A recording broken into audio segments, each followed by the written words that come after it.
Part 31, who the fuck did I marry? So I found his mother's obituary online.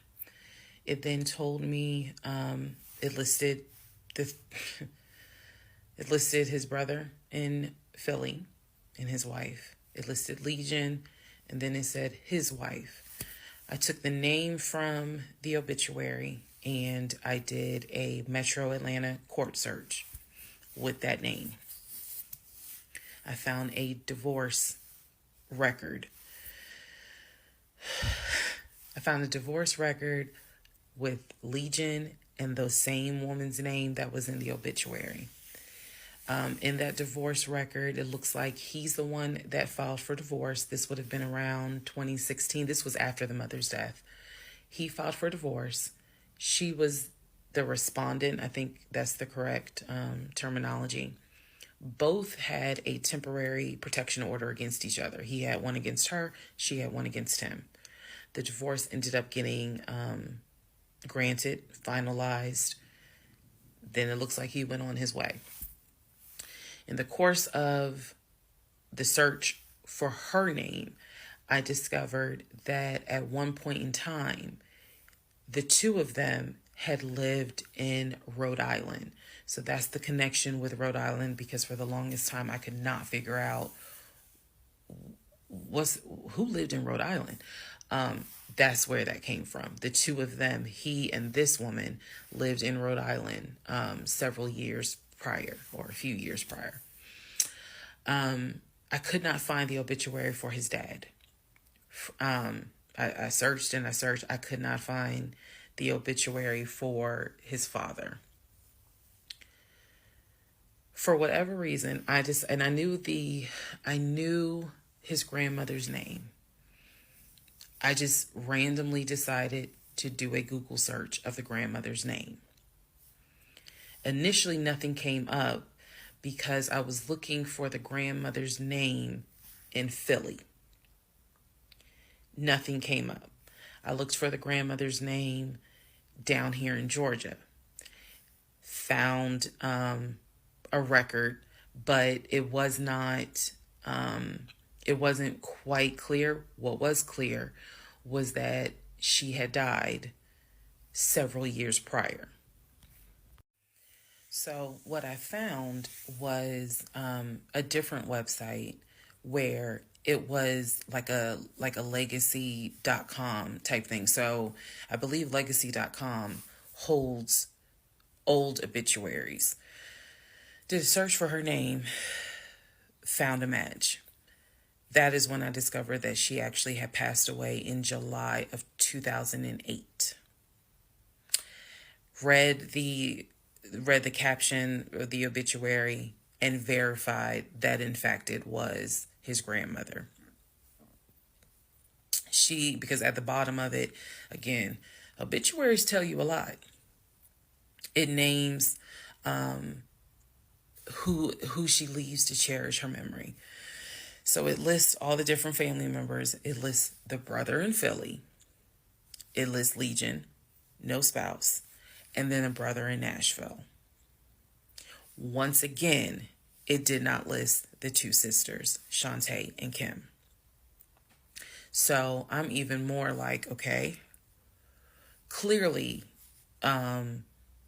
something, is up when it comes to Shantae and Kim. But what I do know is that he has talked to them multiple times in front of me. So I'm not sure what I'm missing. Maybe some family feud happened. I don't know. So that is how I discovered that when he told me the grandmother died from COVID and he was crying, boo-hooing and all that shit, she actually had died in July of 2008. I found this out the same time that I found out about allegedly, and I say allegedly because I'll explain, allegedly the first wife, or at least what I think is the first wife. So while all this is going on, Legion is almost bedridden from what happened with his knee. And I need to take a moment to address this issue with the knee. Again, the story started he hit his knee. Then it turned into, it was an old football injury. And this has happened before. He's going to the doctor. The doctor's telling him to ice it and to elevate it. He eventually moves into the guest bedroom to be more comfortable. I'm going to make this statement. This is probably the only time I will make this statement. He was not lying about the injury that he had. I don't know where the injury came from, but what I do know was he was not lying in the fact that he was in pain. You could clearly see that he was in pain, and the pain was becoming debilitating. Please understand what I'm saying. The pain was debilitating enough to where he was taking my pain meds from when I had the miscarriage. And then also, it was hard for him to walk. He was not eating. So this is what made me believe this, whatever was going on with the knee, there was more to it because he was not eating. When I met this man, he was a size 3X. At this point in time in May, he's down to a 2X. He is not exercising. He is not doing anything mobile. He's simply not eating. So there definitely was something going on, something concerning. Honestly, I thought it might have been cancer. But he kept saying, no, it's not that. It's from a football injury. It's from a football injury. I said to him, the next time you have a doctor's appointment, I want to go. It was that bad. And he kept making excuses like, okay, fine, I'll make the appointment. I'll let you know what it is. Cool, I will take off work. I want to be at that doctor's appointment because whatever is going on with you is serious to the point where you are losing weight rapidly within a 2-week span. So now we can go ahead and enter into June. When we enter into June, I have verified, read the divorce documents for not one wife, but 2 wives. I have called San Diego State, verified they have no record of him. He claims he was a private citizen. I don't believe that. They're saying there's no record of him. I have pulled his background. It is showing that you've lived in Pennsylvania, Rhode Island, and Georgia. When I look at the addresses, it is tied to at least 2 women, both of whom I'm showing divorce records on file that you had. I've also verified that your grandmother actually died in 2008 and not in 2020 from COVID. I know all of this as I'm going into June. His birthday is June 17th. So all I've been doing is just trying to figure out what is it I'm going to do. I spoke to the pastor and his wife. I believe it was actually the pastor I spoke to because I knew the pastor previously before he did our marriage counseling. And I told him what I found. Mind blown. Mind blown. Had no idea. He knew something was up. He knew that Legion was not really trying to make this marriage work. He had no idea all this was going on. So he asked me, are you wanting to stay or do you want to end the marriage? I said, oh, absolutely, I'm ending it. Oh, hell yeah, I'm ending it. I have to. I have to end it. I have no idea who that man is in my guest bedroom. Not to mention, on top of all of this, he had lied about the death of the ex-wife's daughter. Part 32. Part 32. Who the fuck did I marry? All right. So we're now in June. By this point in June, I have been offered the new job, accepted it, put in my 2-week notice at my previous job, and was going to be starting the new job later on in the month. So when he laughed where I told him I wanted to get a new job, that laughter fueled me to get a new job. So here's what happened the beginning of June. At this point, he's completely bedridden. When I say completely bedridden, what I mean is, I'm trying to clarify this so it makes sense. From what I see, he is going to work, but he's calling out a lot more. Okay. So he had already left the condiment company and was working for Apple. So he's calling out quite a bit because the pain is pretty bad. So he's hardly eating at this point, hardly. For example, if I were to say, oh, I ordered a 10-piece wings, he's eating 2. And that's it. That's all I would see him eat. I was going to work and coming home. The house was in the exact same place that it was when I left. Nothing in the kitchen had been moved. Nothing in the refrigerator had been moved, which led me to believe that he had not left the bed from the time I left to go to work until the time I came home. At this point in time, he's drinking Powerades like it's water. I mean, I'm buying cases of Powerades. And that seemed to be the only thing that he was taking in. So if he was a 3X when I met him, he's probably at a 1X, maybe a 2X, depending on the clothes. He's lost a lot of weight because he's not eating. So that's the reason why I say he wasn't faking whatever was going on. I think the issue with his knee was a symptom. That was not some football injury. That was not, I hit it at work. It wasn't that. Something else was going on. I had kept asking him to, let me know when you have a doctor's appointment. I'm going to go with you. And he just kept saying he's calling the doctor, and the doctor told him to just keep icing the knee. But I knew better.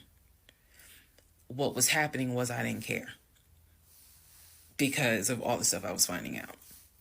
So, beginning of June, he is in the bed, sleep, and I get his phone. I ain't gonna lie. I got his phone. He had a work phone and he had a personal phone. It was the work phone that he had from the condiment company that apparently was never turned in. Follow me. It'll all come out. So he still had the work phone. It was deactivated. But he did not wipe the phone, if y'all know what I mean. Take all the data off. He did not do that. So I looked through the phone and I see this would have been text messages. Text messages between him and a woman named Peaches. I go back to the beginning of the text messages. This is on the work phone. This is the beginning of June of 2021. I go back to the text messages the beginning of the text messages between him and Peaches. Yes, that was her name, Peaches. I'm reading the thread because he's knocked out sleep. So I'm in the bathroom with the door locked, reading the thread. And what I can tell is that he met Peaches on POF. If you don't know what POF is, it is Plenty of Fish, a dating website. He met Peaches. I saw the messages in June, so he met Peaches around February. Met Peaches from POF. And apparently Peaches was, there's no nice way to say it. Apparently Peaches was a prostitute. So, the reason why I say that is because in the text messages, she's listing the prices. So, he asked for a hand job. This is in the text messages. She told him it would be like $40. He asked how much would it be for oral. She said it would be $60, because it was $60 and $80. One was the price with the condom, one was the price without one. So no messages after that. She sent a picture, he sent a picture. No messages after that. So in other words, these messages were not back to back every single day. there's breaks in between the messages. So like a message was in March, the next message is in April. A message in April, next message is like 2 weeks later. So he's asking her the prices. Next message I see would have been from a few weeks prior to the date of this. So this was the beginning of June. The message is from sometime beginning of May, where he is thanking her and says to her, you know, thank you so much. That was really great. I hope I can see you again. Then there's messages where she said, hey, basically she was at a new spot. She must have moved. So he said, okay, I'm going to come through. I'm going to come see you. He's asking her to confirm the address. He was like, is it the house with the brown trash can with a white car in the front? She says, yes. So I'm thinking he was actually in front of the house when he's texting these messages. Then again, he does whatever he does, and he sends her a message a few hours later saying, thank you. That was great. I'm reading all this. And I will tell you guys something that you may or may not understand. Some women may or may not understand it. The cheating didn't even faze me. Didn't even faze me. I didn't cry. I did not feel like, what did I do wrong? I was relieved. The reason why I was relieved is because up until this point, I kind of struggled a little bit on whether or not, God, you know, I know, Lord, you hate divorce, but I can't stay with a guy that lies. So when I saw the cheating stuff, I was like, oh shoot, thank you, Jesus. Okay. Cause I know my Father in heaven's going to forgive the fact that I'm going to divorce him for infidelity. Go ahead. It's fine. Jesus will forgive me. So I was relieved, to be honest with you. Like, oh, okay. I got grounds now, bitch. That's how I felt. So saw the messages, forwarded the messages to my phone. Or excuse me, I had to take my phone because the phone was deactivated. So I kind of had to do a little ghetto. Hold the phone up, take my phone, and take pictures of what I see on the phone, so that I would have proof on my phone. Then I put the phone back and continued on. Now in the next part is the day that he gets kicked out. And I will tell y'all what happened. Part 33, who the fuck did I marry? June 17th, 2021. So, you guys have been on this ride. You now know exactly what information I did have. The morning of June 17th, which was his birthday, he was in the bed as usual. Powerade bottles all over the place because I wasn't in the mood to clean. And so I went in his room. He was awake. He was watching YouTube on his cell phone. He watched a lot of YouTube, watching these two guys that always were fixing Jeeps on YouTube. And if I saw them, I would know exactly who they are, but I can't remember their name. It's a popular show on YouTube. Anyway, so I go in there and I just calmly sit on the edge of the bed. And I was like, can we talk? And he was like, yeah, what's up? I said to him, I said, Legion. Obviously, I called him his name. Legion. I said, I'm going to ask you something. I just want you to be honest with me. So he starts, I can already see in his eyes, he's about to get defensive. And I was like, calm. Because this is the tone I had. Calm. I said, you never went to San Diego State, did you? He rolls his eyes and he's like, I said, calm down. Watch your tone. I said, you never went to San Diego State. I said, you never lived in California, did you? And he said, of course I lived in California. He's like, I fucking showed you the house I had in California. He said, and I told you about San Diego State. I was a private citizen. My dad paid for me to be a private citizen. And I said, okay. I said, I called San Diego State. And he looked at me his eyes were like empty. Like he wasn't shocked. He wasn't like, oh my God. He was just more like, okay. I said, they have no record of you. I said, they have no record because you never went. You never been to California. So at this point, I'm very calm. And I'm just stating, I said, you never been to California. I said, I bet you've only lived in Georgia, Pennsylvania, and Rhode Island. At this point, now there's a little emotion behind the eyes. And I said, I don't think that this is going to work. And he said, what, the marriage? He was like, so what you saying? You don't want to be married to me anymore? And I said, I don't want to be married to you anymore. I said, we need to go our separate ways. We tried, but we need to go our separate ways. The way that I am talking to you all is exactly how I was talking to him.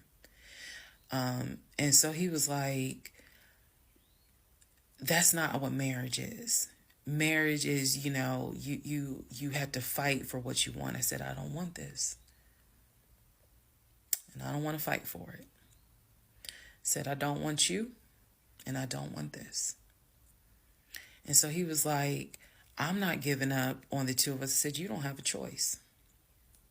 I said, I think that you should call your brother or your sister now. And I think that you need to pack a bag. And I think you need to get the fuck out my house. And he was like, I don't really have time for this. I don't feel well. I said, I don't care. You need to get out of my house. Again, the way I know y'all are going to be like, she's so dramatic. And I am actually a very dramatic person. But the way that I'm talking to you guys on this video is exactly how I was talking to him in the beginning of how this started. So I said, you need to call your brother, or call your sister because she's in Douglasville, and you need to go stay there. You need to get out this house today. Basically what happened was, at first, he refused. He wasn't moving fast enough for me. And so he called his aunt. And his aunt was on speakerphone. Let me preface that. She was on speakerphone. And so she was like, what's going on? And he was like, my wife don't want me no more. She claimed that I be lying to her. I ain't never lied to her. When I heard this, what's the analogy I can give y'all? When I heard him say to his aunt, I ain't never lied to her before, something in me snapped. The best analogy I can give you, do y'all remember that movie Carrie? When she was at the prom and everyone was laughing at her. The blood had fallen down on her. And there was a moment where her eyes just went wild. And you knew something was about to happen. You just didn't know what. But y'all had pushed her too far. When he said to his aunt, I ain't never lied to her, I snapped. The calmness left. The amount of rage that was in me. I could have fought every member of the Kansas City Chiefs and beat every last one of their asses.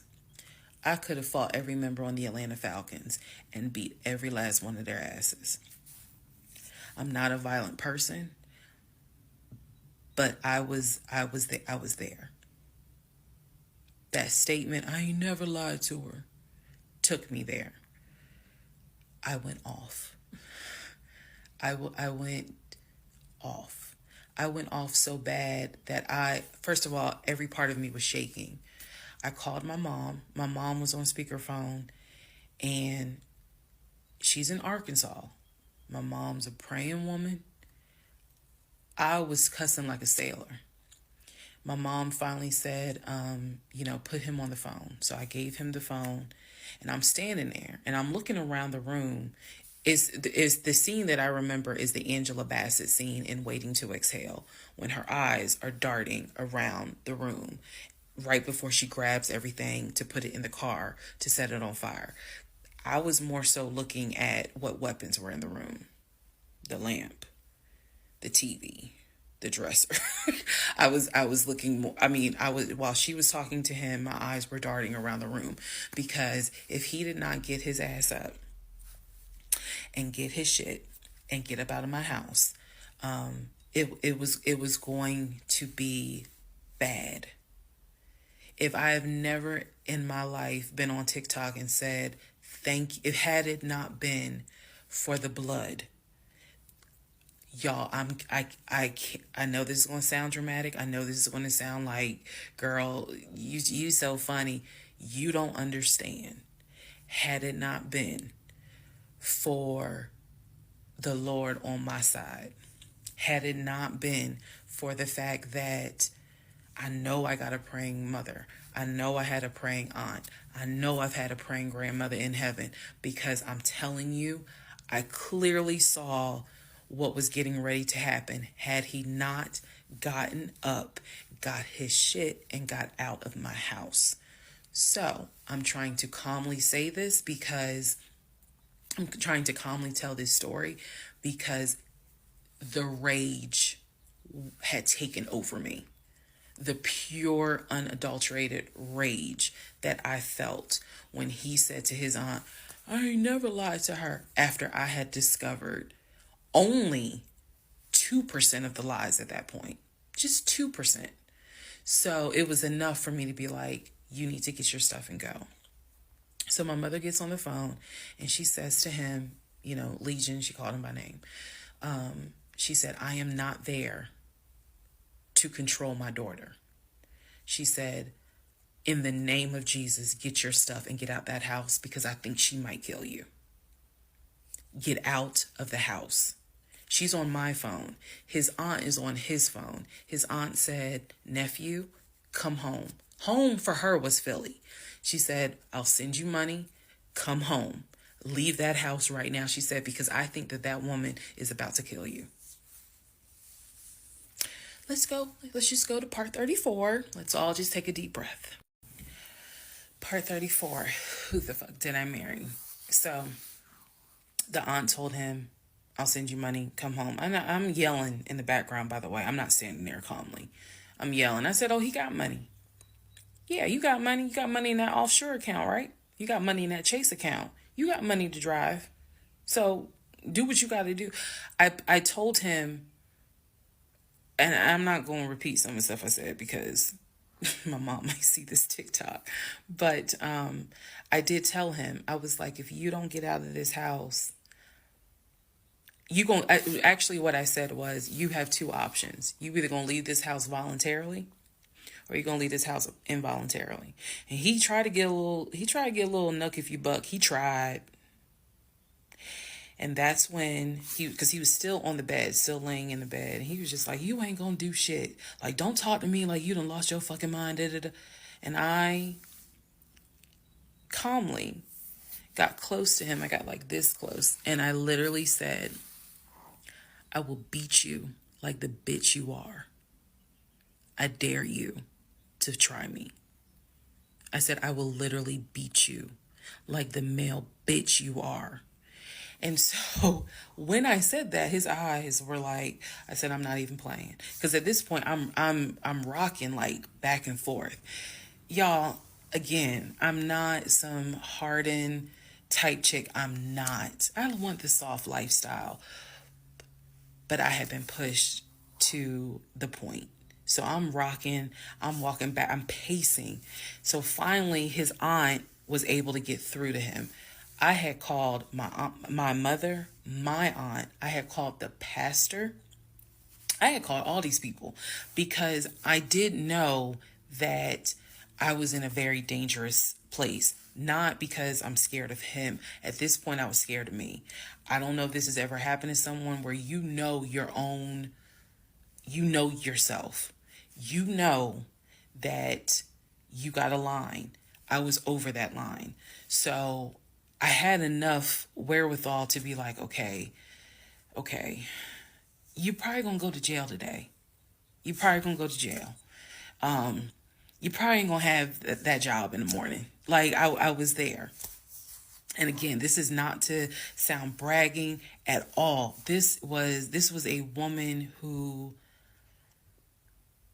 I could not believe that even with the attempt of me trying to give him one last opportunity to tell me the truth, he still lied in my face.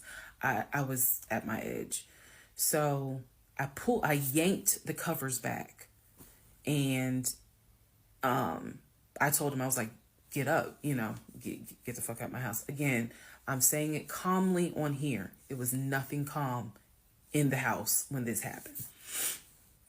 So I'm throwing stuff up against the wall. I remember I looked at the lamp. He looked at me looking at the lamp, and I think something in him realized, okay, yeah, I'm in pain, but if I don't get up, she's going to do something with that lamp. So he does get up. He is still on the phone with the aunt, because the aunt was pretty much like, keep me on the phone. She did not want him to hang up. He throws some stuff together. Again, keep in mind, he has all his stuff in the house. So he basically packed like 2 bags worth of clothes. And he's limping around, and I'm standing in the hallway watching him like a probation officer. So he's limping around, and I'm looking at the condition of the bedroom. This is when I noticed Legion had been semi-bedridden. Remember, I told y'all that, because the knee and other stuff. I look at these bottles of Powerade, because he had been drinking Powerade so much at this point. He was not getting up to go to the bathroom. He was drinking the Powerade and then using the empty bottles to pee in. So there was about 6 bottles around the bed. And I was like, what is this? Because again, I hadn't really been going in that room. I was busy being CIA, FBI, and Homeland Security for the past 2 weeks. So I was like, what is this? He was like, I'm going to throw it out. He grabbed a trash bag, put the bottles in there. And I said, what are in those bottles? I said, tell me. And I think I started like twitching. Like, tell me. That is not piss in those bottles. He was like, I couldn't make it to the bathroom. I was in too much pain. So at this point, I'm even more like, yeah, get the fuck out. Get out. Get out of my house. So I helped him. While he was packing his bags, I went downstairs. I took the house key off of his keys. I went back upstairs. He had his 2 bags. I grabbed the 2 bags. Yes, I did. I grabbed the 2 bags. I had opened up the garage. I had already popped the trunk for his car and threw the bags in the car. I did that because I was like, you getting out of this house. You getting out of this house today. You can't come back. You can't come back ever. So it took him about 2 hours from the time of I will beat you like the bitch you are for him to actually leave the house. Again, I'm calm telling y'all this story. It was not calm in the house. So he eventually puts on some sweatpants. Now I can really see how much weight he has lost. But he puts on some sweatpants. He puts on a shirt. He's limping down. He's like, you really gonna kick me out on my birthday? I just looked at him.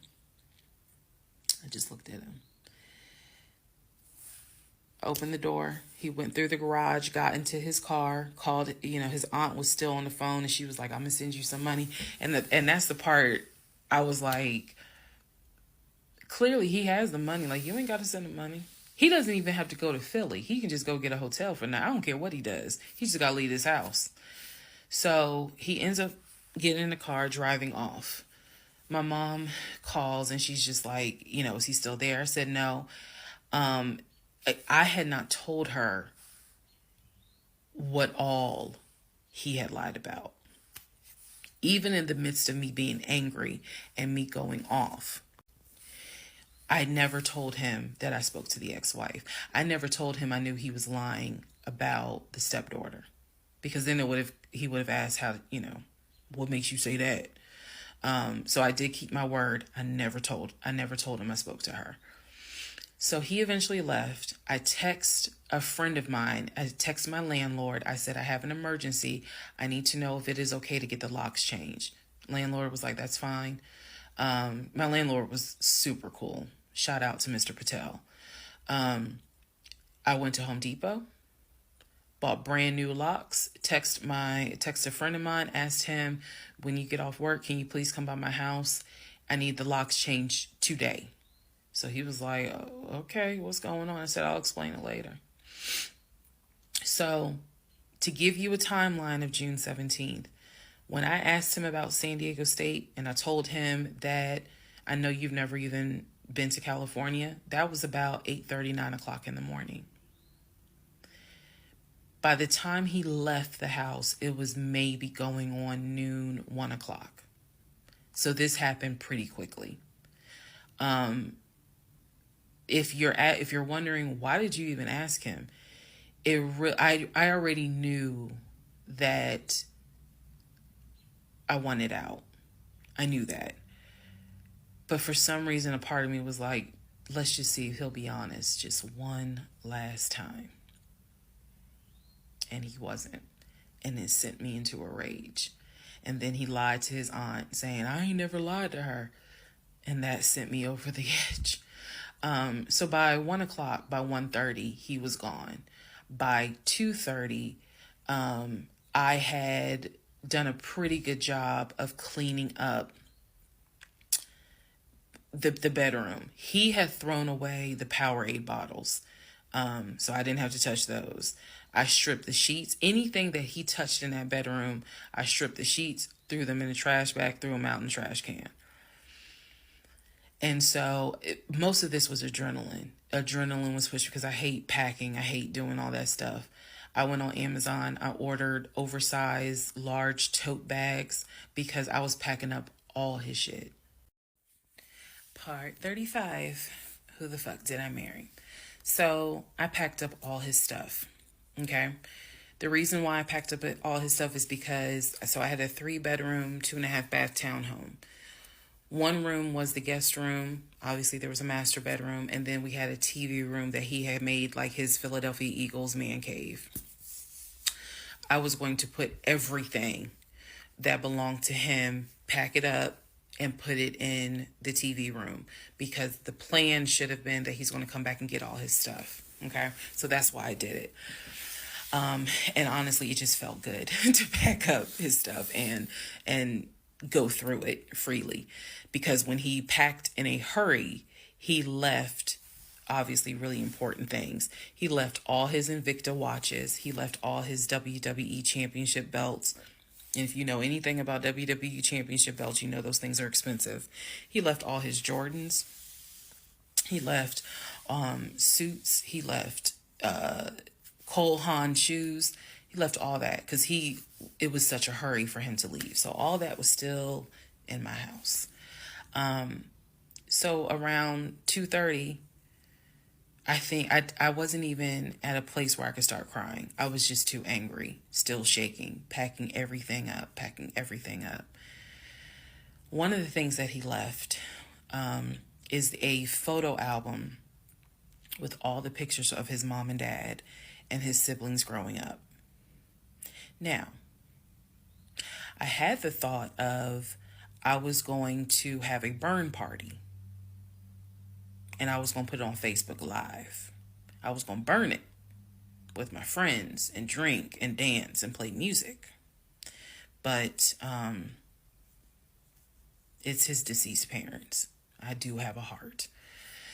So I put that somewhere special, meaning I put it up in the closet. Had told me that he was going to come back and get his stuff. And so I just did not, I didn't throw anything out unless it was like something I knew was trash. Other than that, I put everything up and kept it, in the TV room. So that's June 17th. Also on June 17th, I had already ordered his birthday cake. I had ordered the birthday cake like the end of May because it was like a special birthday cake. So I also had to go get the birthday cake from the bakery in East Point. And I took it to my family's house and we ate it. Yes, I had left the house, went to my family's house, filled them in, my aunt, my little cousin, and my grandfather, because my mom was in Arkansas. So went over to their house, filled them in on what was going on. They could not believe it. Although my grandfather then told me, he said, he ain't look like he was a football player. He was like, I ain't want to say nothing, but he ain't look like he was a football player. Gotta love grandparents. So we ate his birthday cake. Went back home. The friend that I had called came, changed all the locks, I changed the security codes. Effectively, he would not have been able to get in that house. So that is what happened on June 17th. So now we can fast forward. He would text me and he would call me that he got to Philly. Apparently he left Georgia and immediately went to Philly. So he immediately went to Philly, and he did text me and said that he made it to Philly and he was staying at his aunt's house.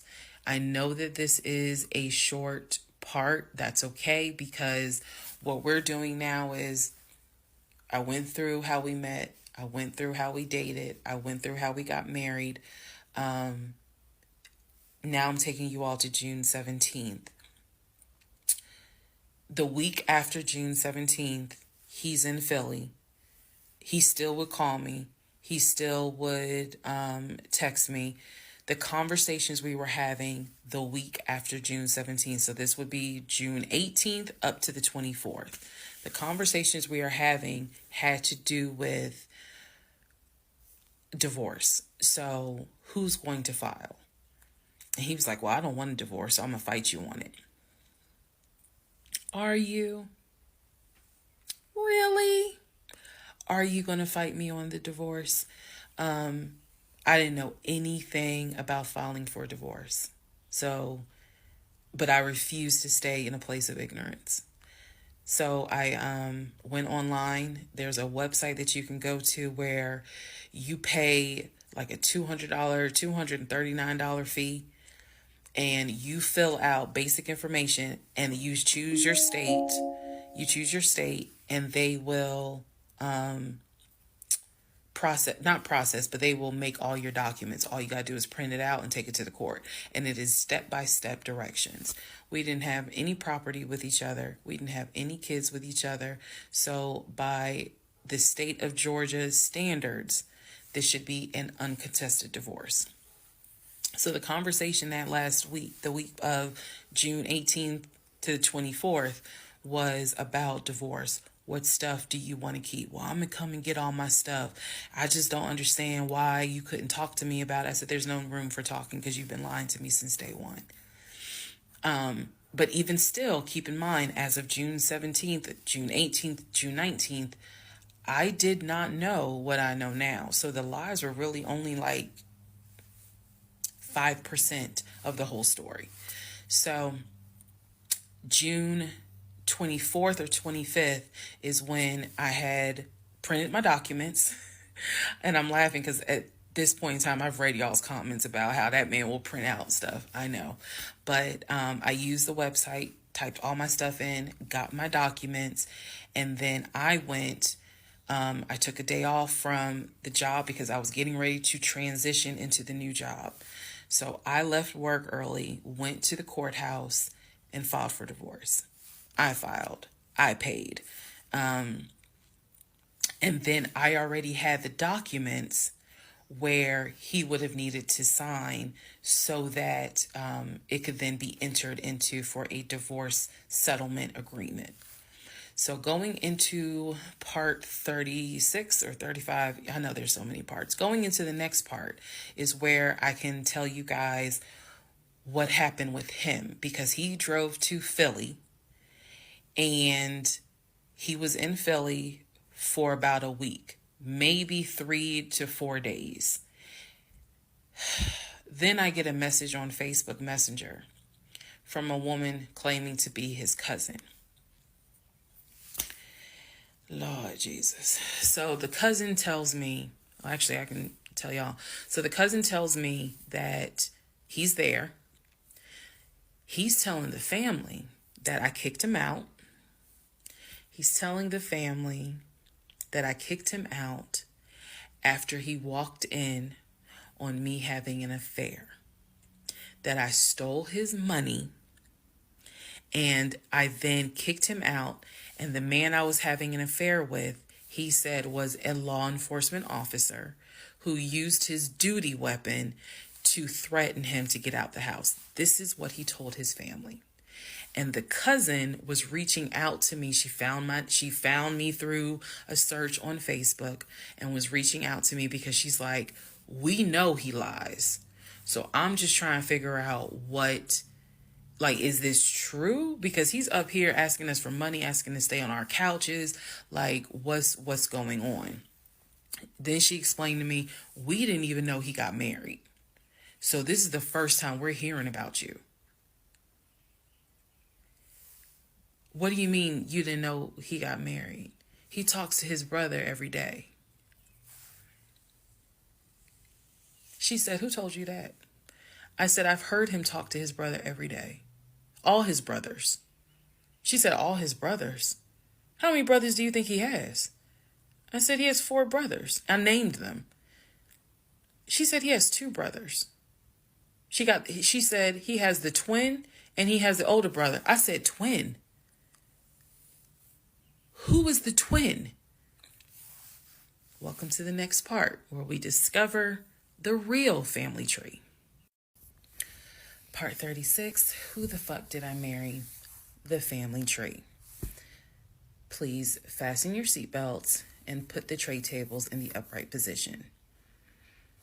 Let's go. All right. The cousin, I'm not going to name her. The cousin had reached out to me on Facebook, asked me to please give her a call. So this conversation was on the phone. Yes, I was actually speaking to her. She informs me again about the whole he's up there. He's telling everyone that he walked in on me cheating on him. It was with a law enforcement officer, and that the law enforcement officer used his duty weapon to threaten him to get him out of the house. The reason why I'm particularly mentioning the fact that he said it was law enforcement is because he was trying to get a family member, like one of his cousins, to call the agency of the law enforcement officer and file a complaint, which in hopes would then start an internal affairs investigation. Yeah. So, female cousin's on the phone with me. She's telling me everything that he is telling them. She's like, look, we know he a liar. We don't fuck with him. He's been a liar since a kid, but he's also family. She said, we didn't know at all who you are. So I thought that was interesting because I was like, you didn't know who I was, but his brother knew who I was. And so, again, that's when I said to her that I was like, he's talked to his brother every day. So why wouldn't the brother tell y'all that he had gotten married? And so she said, what brother? And so I told her the brother's name. And she said, he told you that? I said, he was having the phone calls in front of me.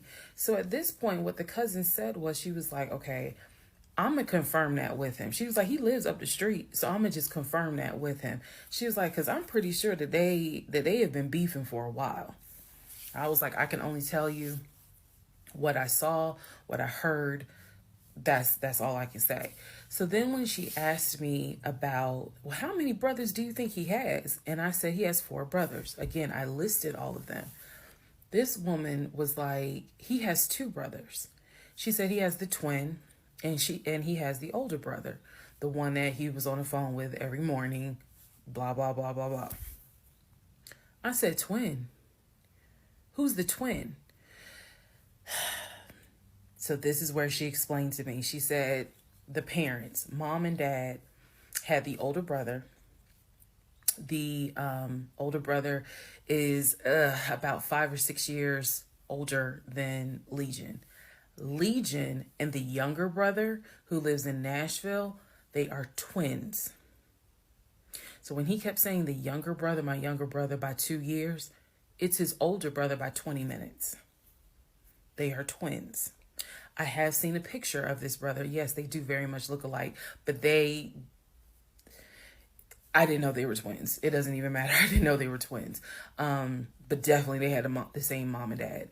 So she was like, no, that he's older than Legion by 20 minutes. They're twins. She said, so the parents had 3 boys. Brother in Philly, the older brother, and the twins. She was like, who the hell are these sisters that you're talking about? So I tell her, I was like, Shantae and Kim. She said, I don't know who Shantae is. She said, Kim is my daughter. Kim is not his sister. Kim is my daughter. And she said, that's his cousin. She was like, and they haven't spoken in about 20 years. So, no, that's not his sister. He does not have any sisters. And I said, well, then what about the other 2 brothers? She was like, what other 2 brothers? I said, the brothers from his dad. She was like, you mean to tell me this man is going around telling people, I know somebody's going to quote Nicki Minaj, lying on your dead mama, but try not to. She says, you mean to tell me this man is walking around lying on his dad, saying that his dad had kids outside of his mom? And I kind of stuttered like, yeah. She was like, he does not. She said, I have no idea who those 2 men are. She said, those are not his brothers. But if y'all remember, I've met those 2. And he introduced them as, man, this is my brother John. This is my brother Matt, type thing. And so they both were like, oh, my sister, it's good to meet you. It's good to meet you. Remember that, because obviously I do eventually talk to those 2 men again. So she says to me, the family tree is mom and dad, the 3 sons. She was like, there are no sisters. She said, I don't have a clue who Shantae is. She said, Kim is my daughter, so that's just their cousin. But again, they ain't spoken 20 years. I said, okay. And then there was the grandmother. She said, yeah. She named the grandmother. She was like, yeah, she died in like 2008. I said, yeah, he told me that she died in 2020. And that, all of you were coming down for the memorial service. And she's just like, she died in 2008. I said, then there was the uncle who also died from COVID. She was like, which uncle is that? I told her the name. She said, he's been dead since 2010.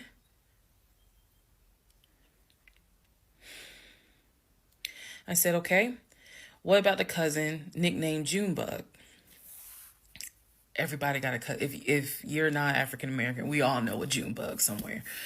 And she just was like, oh yeah, cousin Junebug. She was like, man, that's crazy what happened to him. And I was like, what do you mean what happened to him? Because I know he has talked to his cousin Junebug on the phone a few months prior. He was like, and so she said to me, she said, yeah, he had passed away in 2016. So this is now 3 people that she's naming that I recall him having either a story about or a phone call with, and she's telling me that they are all passed away. So this is when the conversation kind of changes, and she's like, you know what? She said, let me speak to the older brother, because he probably wants to talk to you. She was like, you probably should talk to him, and a lot of your questions will get answered. She was like, this dude's been lying ever since he was a kid.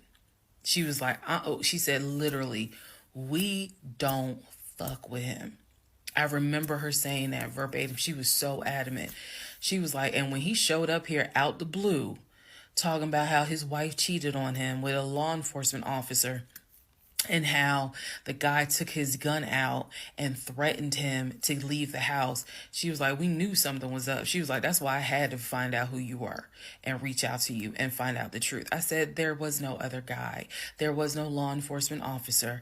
And she was like, yeah, because he was telling us where the dude worked and how we should go ahead and help him file a complaint so that this dude could lose his job. I said, there is no other person. I said, I kicked him out. That was me, all by myself. No gun, just my fist. And so she said, he telling us that he had got married, and then she was like, apparently y'all had a baby. So she was like, so you got a kid with him? So I had to explain to her. I said, no. I said I had a miscarriage back in June of 2020, and I had to have surgery in July. So she was just like, girl. So she started really being encouraging and was saying, you dodged a bullet, honey. She was like, I don't wish this. She's like, I know he my family, but I don't wish him on no woman. So we've have each other's numbers. She was like, if you need anything, please feel free to call me. She was like, I've had my own issues with him. I've had my own issues in life. But she was like, get your divorce and be done with him. Then she said, I'm going to put you in contact with the older brother. Next part is me finally talking to the older brother that he had been talking to every morning. Part 37, who the fuck did I marry? So at this point in time, I have filed for divorce. I paid for the filing fee. I'm representing myself pro se, and it should be an uncontested divorce. During this time, Legion had driven to Philly, lied to his family, and said I had cheated on him, that he caught me, and that the guy I cheated on him with was a law enforcement officer who used his gun to threaten him to get out the house. None of that was true. At some point while he was in Philly, he ran out of options in terms of where he could stay. Family members did not want him to stay with them. Apparently, a lot of bridges were burned, according to the female cousin I had talked to on the phone. So he left Philly and went to Augusta. Yes, what you were hearing is correct. He drove from Georgia to Philly, stayed in Philly for about 3-4 days, left Philly, drove back to Georgia, went to Augusta. Keep in mind, if you have lost your notes at this point, he was raised in Philly and did high school in Augusta before he went to California. So he has family in Augusta. So at this point, he's on his way to Augusta to stay with a new set of people. The reason why this is important is because what I have is a divorce settlement agreement. That divorce settlement agreement has to be signed by the two of us, where we are basically telling the court, look, this is what he's keeping, this is what I'm keeping. I need his signature. Let me repeat that. I need his signature because I wanted a very quick and painless divorce, as much as it could be. So by this time, this is now around June 25th. So around June 25th, he's now in Augusta. He had left the house June 17th. So between June 17th and June 24th is the trip to Philly, then leaving Philly, coming to Augusta. My aunt and my little cousin get in the car with me, and I drive to Augusta with a rag on my head, some sweatpants, and a tank top because it's July, so it's hot. But we ride to Augusta. I had spoken to him. I had said, I just need you to sign this piece of paper. And he was like, I'll get to it when I get to it. No. We're going to get to it as quickly as possible. So if that means I got to drive to Augusta tomorrow morning at 7 o'clock, I'm going to do that because I need that signature. I ain't tell him this. This was my attitude. Sure enough, went ahead, drove down there. I met him at the UPS store in Augusta. It's in the same Kroger shopping center. They had a notary there because I needed the papers to be notarized. So he pulls up. It's only been a week since I last saw him. It has been months since my aunt saw him. Okay. She had no idea of the condition that he was in. Again, I'm telling y'all, when I met him, when he met my family, he was like a size 3X. In just a short span of time for a week, he easily could have been in an extra large, maybe even a large, but was wearing 3X clothes. So he has told me this whole time, he didn't know I had spoken to his family. Okay, probably need to put that in there. He did not know I had spoken to his cousin. So he was telling me that he had a place to stay. He was staying with some family members, and everything was cool. He told me he was going back to Augusta because he had a job. That's what he told me. The family member, the cousin, told me, oh no, it's not that he had a job. We kicked his ass out because he's still lying. And we don't want anything to do with him. So when I saw him get out the car, I immediately knew, you probably have not washed in 3 days. I'm not overreacting. His nails had not been cut, so his nails were a bit long. He smelled like the Chattahoochee dump on a hot summer Georgia day. He stunk so bad. And for a moment, I did not recognize the man that I was legally married to. I did not recognize him. He almost looked, what's the word? Emaciated. I may be mispronouncing it, but the way someone looks when they've lost so much weight and it's almost like your skin and bones. He looked homeless. He smelled homeless. And my heart just kind of broke.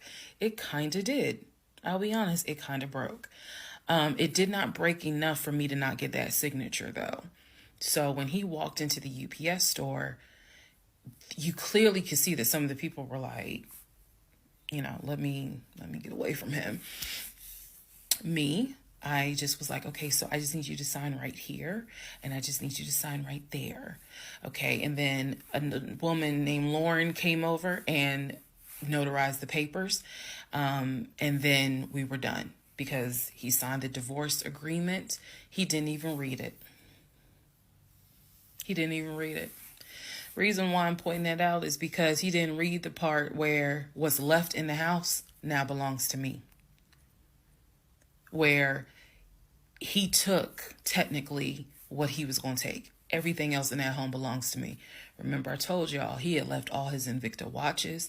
He had left all his WWE championship belts, his Jordans, a lot of his clothes, his Cole Haans. He had left all that stuff. He never even read the divorce agreement.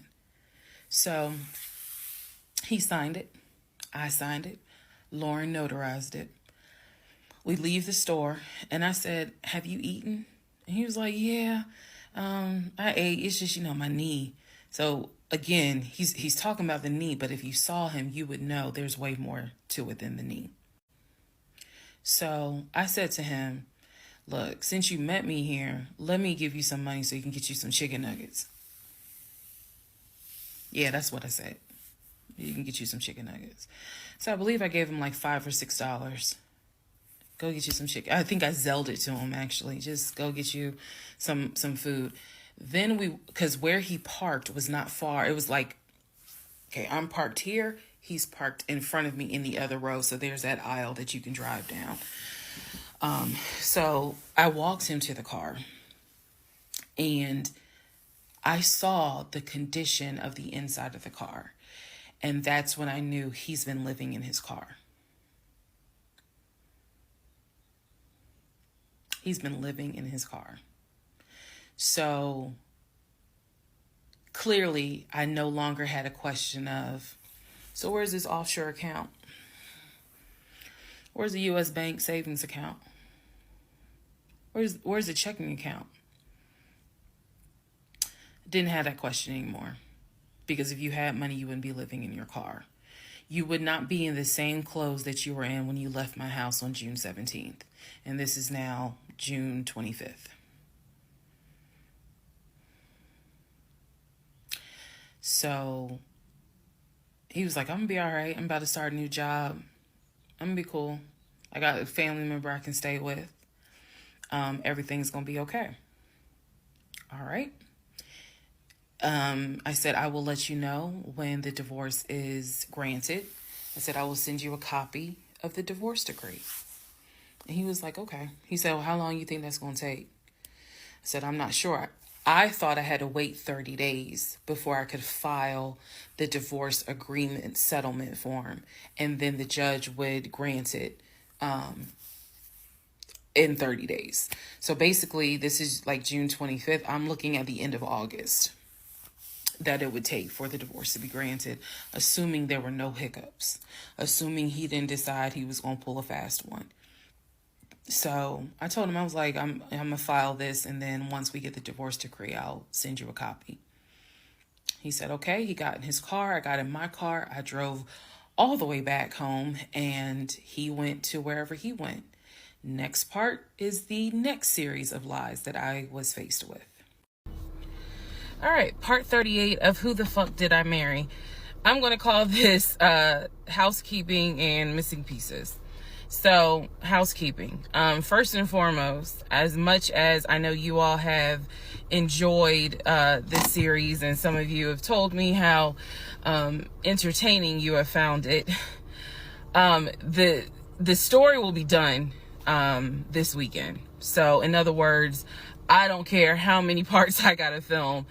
It will be done this weekend. We're not gonna drag it into the new week. So I just want to let everyone know that. So please be sure to tell your sisters, your mamas, your aunties, your cousins, your best friends, hey y'all, go ahead and watch all the parts, because she's saying she's wrapping it up this weekend. But I'll leave the playlist up, so don't worry. Also, let's see.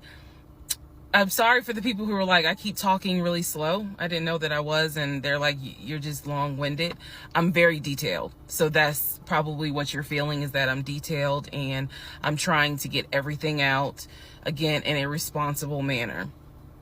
So, you all have asked me if I will do a live. Yes, I will. I don't have any issue doing a live. I feel like if you're going to put the story out there, you know you're going to get questions. So if you stand on business and you stand on what you said, do the live. So yes, I will do a live, and I will let you all know when I'm gonna do a live. So it won't just be some random shit. I will actually do a live and let everyone know. So that way, if you have questions, bring them. The issue with doing a live is that I need moderators. So, because I just anticipate a lot of people have questions and I'm just one person, and I don't want to be accused of she's ignoring my question, which means there's holes in her story. Y'all, we all know how TikTok is. So, but I will absolutely do a live. That's the housekeeping. Missing pieces. So when I said before that it's important to me that I'm responsible in how I tell this story, meaning I'm clear and I go in detail, I realized that I left out some missing parts. And it was brought to my attention by a number of you. Thank you, because I'm all for accountability. I did not go into how my ex-husband, Legion, left the condiment company and then went to Apple. I also did not go into detail on when my mom came to visit. Both of those were in the month of April. I was going to go into detail a little bit more on the Apple situation because, as you probably have figured out, of course something came out later on. But nevertheless, in terms of April of 2021, my mom came for a visit. She lived in Arkansas. She came to visit us. She came to visit us after we had that whole sexting on Facebook incident and just after we had started marital counseling. There were no fireworks during her visit. Nothing was weird. I did talk about how, my family has always been there. And if you spoke with my mom, she would tell you she didn't see anything out of the ordinary. But there was something in her spirit that just didn't sit right. She didn't talk to me about it at the time. She did not raise her concerns. She simply, when she came to visit, we welcomed her with open arms. Legion was excited to meet her. She was excited to meet him. We took my mom out to eat. It was a typical, very quiet, non-active visit. I didn't know what my mother thought until later on. So she didn't share with me during the visit, something don't seem right. She and I sat in the guest room talking. I never told her anything that was going on. Number one, because again, it goes back to that mindset of what happens in my marriage needs to stay in my marriage. And I talk about how I didn't think looking back, it was not a good idea that I told my aunt what had happened. My aunt is not the type that's going to tell my mother. That in other words, if you confide in her, she keeps it between you and her. So my mom never knew that there were any issues. And so there was nothing for her to be on mama bear mode. Had she known, this would have been a very different trip, but she didn't know. So she did come to visit. Everything went fine. He and I put on a united front. Oh, we're so happy. We're so, in love. And yes, behind the scenes was a whole different story. He talked to her about how he was looking to buy a house and how he told her how work was going, how his job, how his job was going, bragging as usual, which I did tell my mom, look, he's going to talk about himself and money a lot. So, just change the subject. If he brings up a house, change the subject. That was my instructions to her, because I was like, I don't even want to get into the whole house situation. So other than that, uneventful. Now, once my mom left, this is still in April, everything was fine with him at the condiment company. As far as I knew, everything was fine. What ended up happening is he randomly came home one day and starts complaining about changes that are going on at the company. When he started complaining about those changes, it was things like, keep in mind, he is not VP of the company. He was VP of, I keep getting it wrong, but I think it was VP of production is what the memo says. So he was not the second in command for the company. He was upset that he was being blamed for, production stats, that the production was down. He was upset that his plant manager apparently had resigned. He was upset that some of the policy changes that were coming into play that would affect his plant. These are the things that he was coming home and complaining about. Literally, he would complain. He started complaining Monday. By Friday, he said, you know what, if they continue doing this, then I just need to find another job. He was like, I think I'm going to call my homeboy that I work with at Apple, and I'm going to see, what they have available. Yes, there were red flags going up. Of course there were. At this point, we're not even dealing with United Nations of red flags. We are dealing with the Olympics. We are dealing with the parade of all nations. Everybody got a red flag. So when he said that, I was kind of like, okay, because I had become numb to all the antics that he did. I was numb to it. So he literally said, I think I'm going to call my homeboy and I'm going to see what's at Apple. My response to him was, well, what about your salary? Would you take a pay cut? He was like, no, I'm not going to take a pay cut. Like, I wouldn't leave unless it's going to be the same amount or more money. Y'all, the next week, last week of April, I'm at work, minding my own business. He calls me and tells me, I've decided to resign. You what? I've decided to resign. Don't worry. Don't get all crazy. I had talked to my homeboy. There is a position at Apple, and I'm on my way there now to go and meet him so that I can get some information on the position.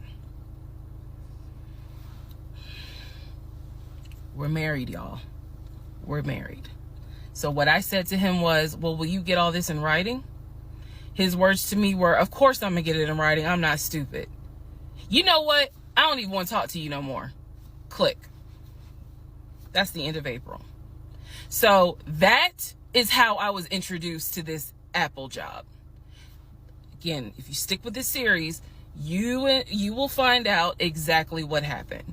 But that's how I was introduced to the Apple job. It literally was in a span of within 2 weeks. And he resigned from the condiment company and immediately said, I'm going to move over to Apple. Just wanted to clarify that. So, we will continue on. Part 39, who the fuck did I marry? Everything you're going to hear probably in this part and the next part, all of this happens in the month of July 2021. Divorce has been filed. It was filed the end of June. I got his signature on the divorce settlement agreement. I thought that I had to wait 30 days before I could actually file that with the court. And so this is kind of in the limbo period because I'm still within those 30 days. So he left a book bag at the house, book bag that had all kind of paperwork in there. Inside the book bag, this is the paperwork that I found. Number one, I found a packet from the condiment company where it showed his 401k contributions. It also stated in there that he had been terminated. So he was terminated from the condiment company according to the paperwork in the packet that I saw in the book bag that he left at my house. Also in the book bag were paycheck stubs from a previous job where he worked at a cemetery. The same cemetery that he took me to show me where his grandmother and grandfather were buried. So let's go ahead. I'll do this video and say this is what he told me. This is what I confirmed. He told me his grandmother and grandfather were buried there. He showed me a headstone with a family name on it. If you go back in previous parts, I talk about it. The truth is they are not buried there. He is of no relation to the people who are buried at that particular gravesite. Only reason why he knew about it is because he had worked there. Also in the book bag, it was a copy of a driver's license that he had. The address on the driver's license, now this I still don't have an answer to, but the address on the driver's license was the same address as the cemetery. Because I looked it up on Google.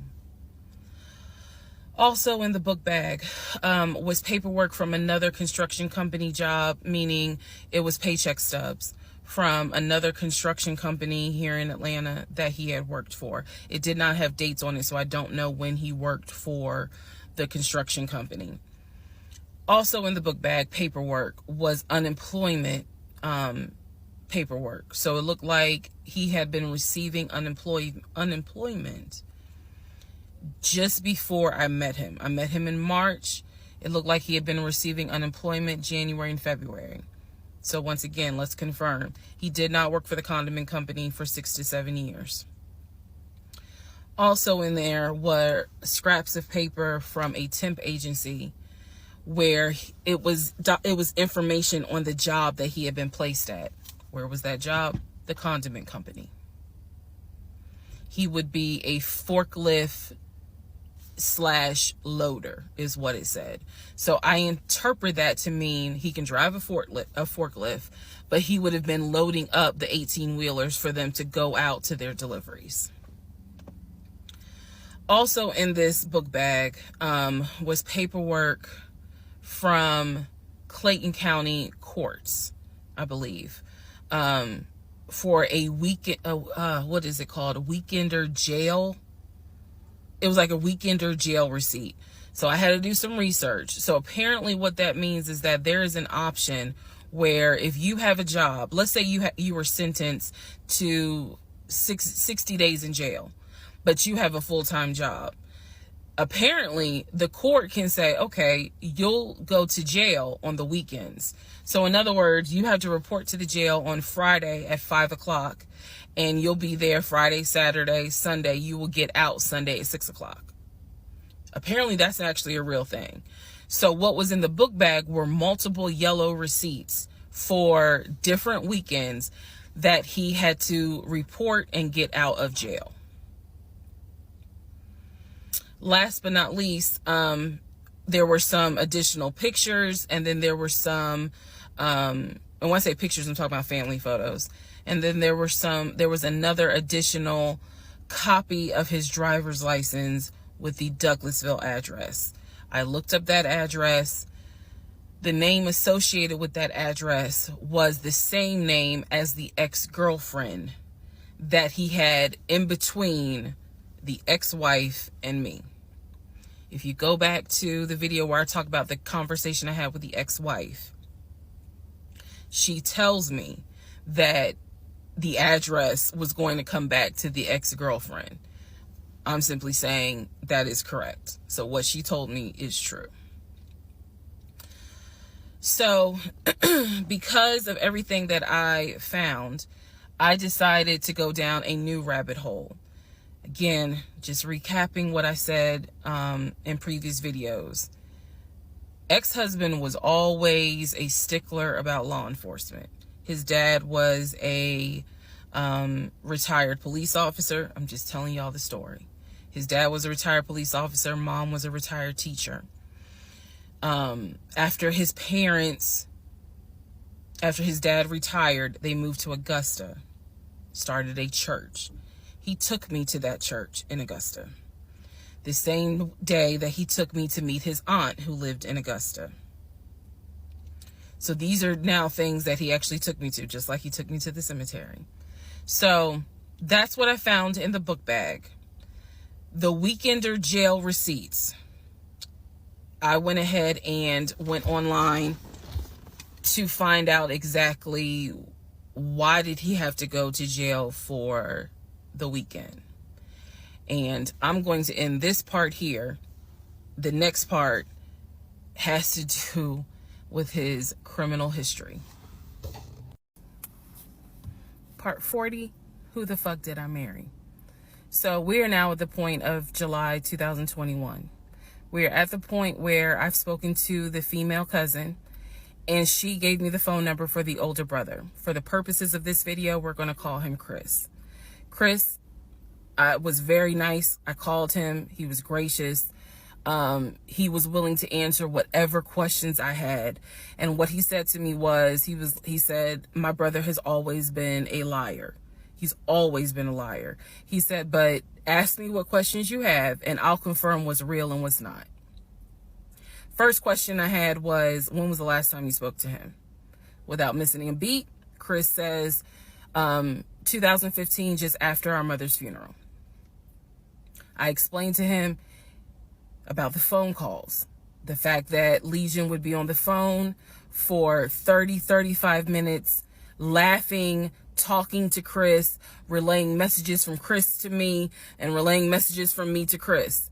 Without missing a beat, Chris says he was never talking to me. And he said, now I am going to say this. Maybe he was on the phone, but he was not on the phone with me. He said, because he knows that if I ever see him, I'm going to whoop his ass. And I'm laughing because obviously Legion loves to say I'm going to whoop somebody's ass. So for the people who are confused, like, wait, what does this mean about the phone calls? What this means is every single time that my ex-husband was on the phone, holding his phone like this, talking, laughing, cracking jokes. Hey, my wife said that, we can go later on this evening and all this other stuff. Every time they were doing things like that, every time he was having a phone call or conversation that he claims to be with Chris, no one is on the phone. No one's on the phone. That is what that means. So I'm on the phone with Chris. My mind is spinning. It is blowing up like a volcano. I mean, I'm going crazy. I'm going crazy because what this means is that for the past 4 or 5 months, every morning that he is having a phone call with his brother Chris, I am now understanding in real time that that phone call was completely fake. So Chris tells me maybe he was talking to somebody else, but it wasn't me. He said the only family member that Legion actually talks to is the twin.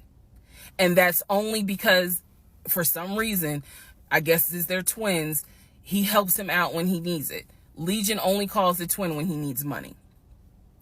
And the twin, according to Chris, now this is the part that might blow some minds.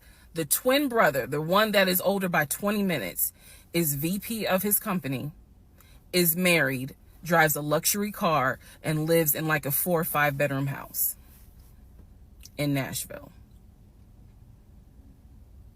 So Chris is saying to me, he was like, it sounds like he took the identity of the twin and was trying to act like that's his life. And it's not. He was like, that nigga ain't never had no money, ain't never kept a job a long period of time. And he was like, and you're telling me that he claims he was VP of a company? And so he was like, did you ever see anything? Did you ever meet people like Chris? I respect the fact that he was asking me the same questions y'all are asking me. Did you ever meet any family members? And I told him, I said, I met your aunt. Well, what aunt is that? I told him her name. He said, that ain't our damn aunt. I don't know if y'all have ever dealt with people from Philly. So he was just loud. He was like, that ain't our aunt. He said, that is our mother's best friend. And I don't trust that hoe. I'm sorry. It's the way he said it that it makes me laugh. Anyway, he's like, I don't trust her. I don't trust her at all. She is not our aunt. She was our mother's best friend when our mother was living in Augusta. She's not our aunt. So then I explained to him about the other brothers. The brothers, remember, there were 2 half brothers from his dad. One lived in Baltimore, one lived in Augusta. Chris is on the phone saying, I don't know who them niggas are. They ain't related to us. He said, our dad never had other kids. He was like, so you mean to tell me this nigga going around telling people that our dad had kids on our mom?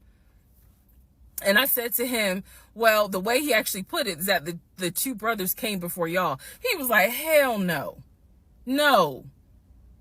So then I explained to him about the sisters. He was like, who the hell is Shantae? And I was like, Shantae, again, I'm just telling you what I was told. Shantae is a sister that lives in Douglasville, married with 2 kids. He was like, no, we don't have a sister. Told him about Kim. He was like, Kim's not our sister. She's a cousin. And he said to me, and I know she ain't talked to him in forever in 2 days. He said, so everyone, the only people who are his family members is Chris and the twin. He's like, we got some cousins up here. I told him about Junebug. I told him about the uncle. I told him about the grandmother. And he's just sitting back like, oh my God. He said, he was like, I realized that every relationship my brother gets in, he gets worse. And it sounds like he is actually worse than what he was in the last relationship. And I thought he was talking about the ex-wife that I had spoken to. No, he had no idea there was another wife. Because again, he hasn't spoken to him since 2015. So he was like, the best thing I can say to you is this. He said, thank God you ain't have kids with him. He said, get your divorce and forget you ever met this man. And he was like, and I know how that sounds because he's my brother. He said, but if I didn't have to claim him, I wouldn't. And I said to him something that I should have probably said in this whole TikTok series. This is not someone that you forget. This is not a situation that, man, I don't even remember him. No. What I don't remember is the version of myself before I met him, because nothing so far has turned out to be true. The only thing that Chris was able to tell me is true is that, number one, yes, there is a brother in Philly, him. Yes, there is a brother in Nashville, the twin. Yes, both parents are deceased. That is what I was told from the beginning. Those pieces of information are true. The grandmother did die in 2008. He was like, no, she definitely didn't die in 2020. I told him how I found the obituary. And so he was like, and the uncle, he said, which uncle is he talking about? Because if you guys remember, back in one of the parts, I talk about where he said his uncle was giving him advice on why he should not open up his savings account to let me see it. He would not let me see it. And so I'm telling Chris about the uncle, and he was like, that uncle been dead for years. I told him about Junebug. He said, Junebug been dead for years. And I said, Chris, he was having conversations with Junebug on the phone in front of me. He was like, it wasn't Junebug. He said, it sounds like my brother was making up the conversations. He said, he definitely was making up the conversations with me. He said, hell no, I ain't gonna be on the phone at no 6 o'clock in the morning. So the conversation with Chris solidified that this is the actual family tree. And no, there were never any conversations with his brother every morning when I was getting ready to go to work. They had never talked. On to the next part. Part 42. Who the fuck did I marry? So I finished going through the book bag. Still July of 2021. I finished going through the book bag. There were some other folders with papers in there. He had left the work phone.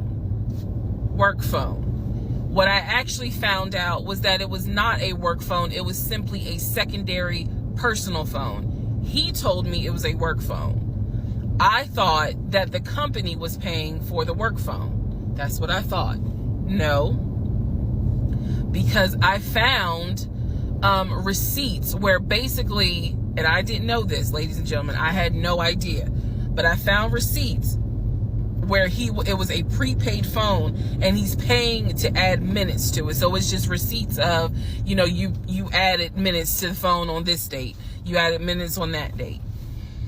So the work phone whole thing, that was a bold-faced lie. Obviously it was a lie because, as we now know, he was a forklift loader. So the work phone that he's been walking around with was really just a secondary phone. He had left the phone. He took his personal phone, meaning the main phone, I should say, but the work phone he left. So I'm going through the work phone, just trying to find some sort of answer. Now what is really burning in my mind is how is it that he had all this money in the accounts, but again, the last time I saw him, he's living in his car. Like, the math is not mathing. I go into not just the photos of the work phone, I go into the deleted folder. So, ladies and gentlemen, if you're gonna go through somebody's phone, which I will never do again, but if you're going to go through the phone, don't just go through the text messages and the pictures. Go into the deleted folder. Because sometimes you find a gold mine. In this case, I went into the deleted folder of the pictures in the work phone. I keep saying work phones because, again, this is just a secondary phone. It is deactivated. There's no minutes on it. So I go into the deleted pictures. And what I see is what looks like a screenshot of his checking account, the one that I saw with the available balance. Then there's another photo of the screenshot of the savings that he showed me. Now, one of two things it could be. Either one, it's not real and it was pulled offline, or two, he took a screenshot of his own account and saved the photos. So this is when I got introduced to reverse Google image search. I did a reverse Google image search. Sure enough, as you probably have figured out, some of you, because I read it in the comments, what he showed me when he turned his phone around, showing me his available checking account balance, was nothing more than a screenshot that he had found on Google. When he showed me his savings, turned the phone around, because remember, I demonstrated for y'all how he was, and then, turned it around and showed it to me as if he was signing in.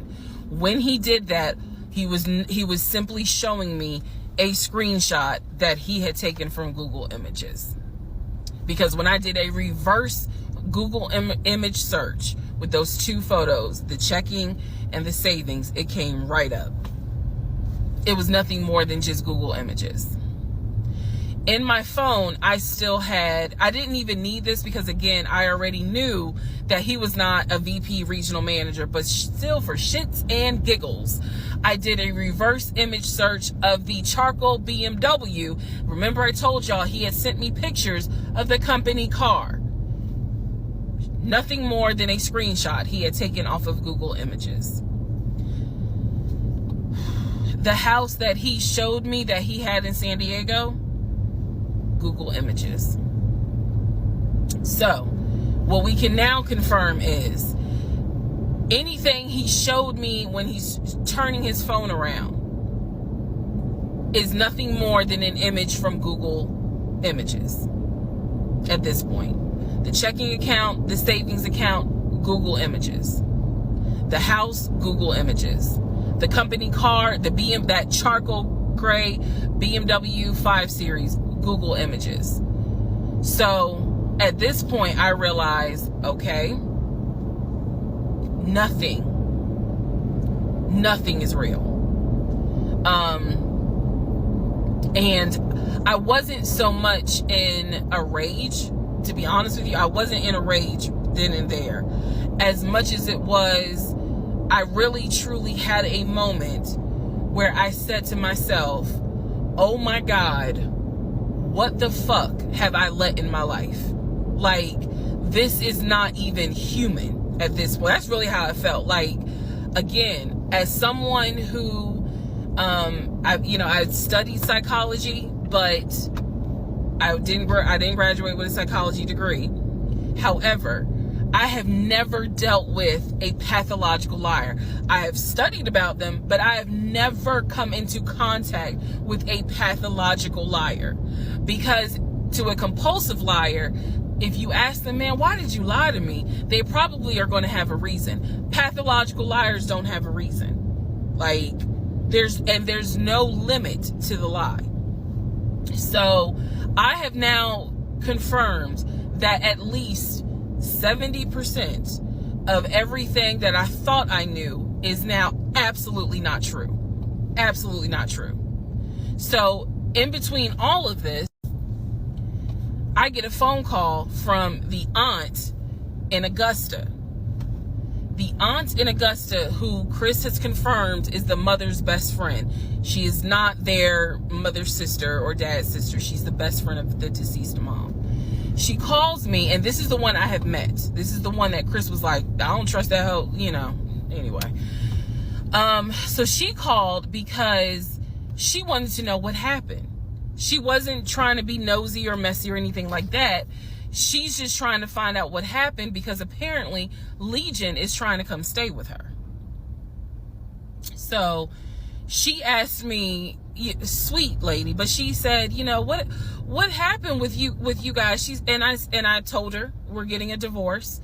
I said, because he lied to me a lot. He lied to me a lot. And so what breaks my heart about the conversation with her is that she said, so whatever happened to the baby? Mind you, we went to Augusta, told her I was pregnant. I thought he told her that I had a miscarriage. He didn't. He never told this woman I had a miscarriage. So she informs me, this is what she tells me. So now we're confirming something else. She tells me that on at least 5 times while I'm at work, Legion was driving to Augusta and telling her that he was going to visit the church of where the parents allegedly the church that the parents started. And I was like, what do you mean he went to Augusta? She said, I've seen him like 4 or 5 times. He's come down here, and each time I've asked him to bring the baby. And I said, what baby? And she said, the baby that y'all had. He told me that y'all had a baby boy.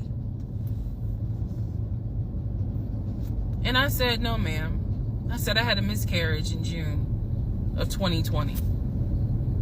And she said, oh my God. Oh, you know, she was doing that whole thing.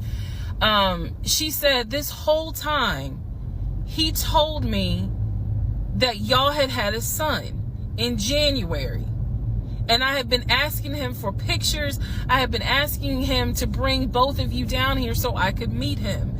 And he always had an excuse as to why he wouldn't bring the baby. And the last time he was in Augusta, he said that he was leaving you and he was taking the baby with him and that you were at work. I am not making this up. That is what that woman told me. And I just was like, no, ma'am. None of that is true. There is no baby.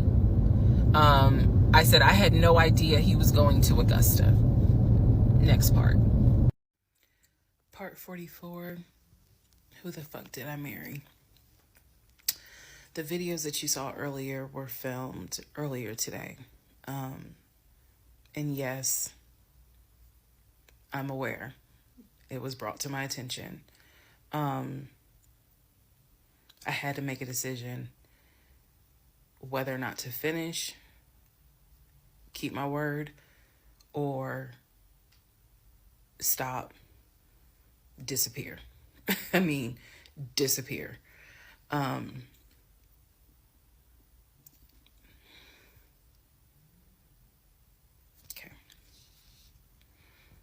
Let's finish. So, first of all, let me say this. It is not easy telling this story. It's entertaining. I know it's gone viral. But it is not easy telling this story. I made a decision to tell this story. I made a decision to share my story, what I went through, in hopes that it helps just one person. But I would be remiss if I didn't tell you all, it is not easy telling this story, to relive it, to face certain things out loud that I had to face internally. Just want to say that. So I will push forward to finish, but today got to me. The toll of this got to me today.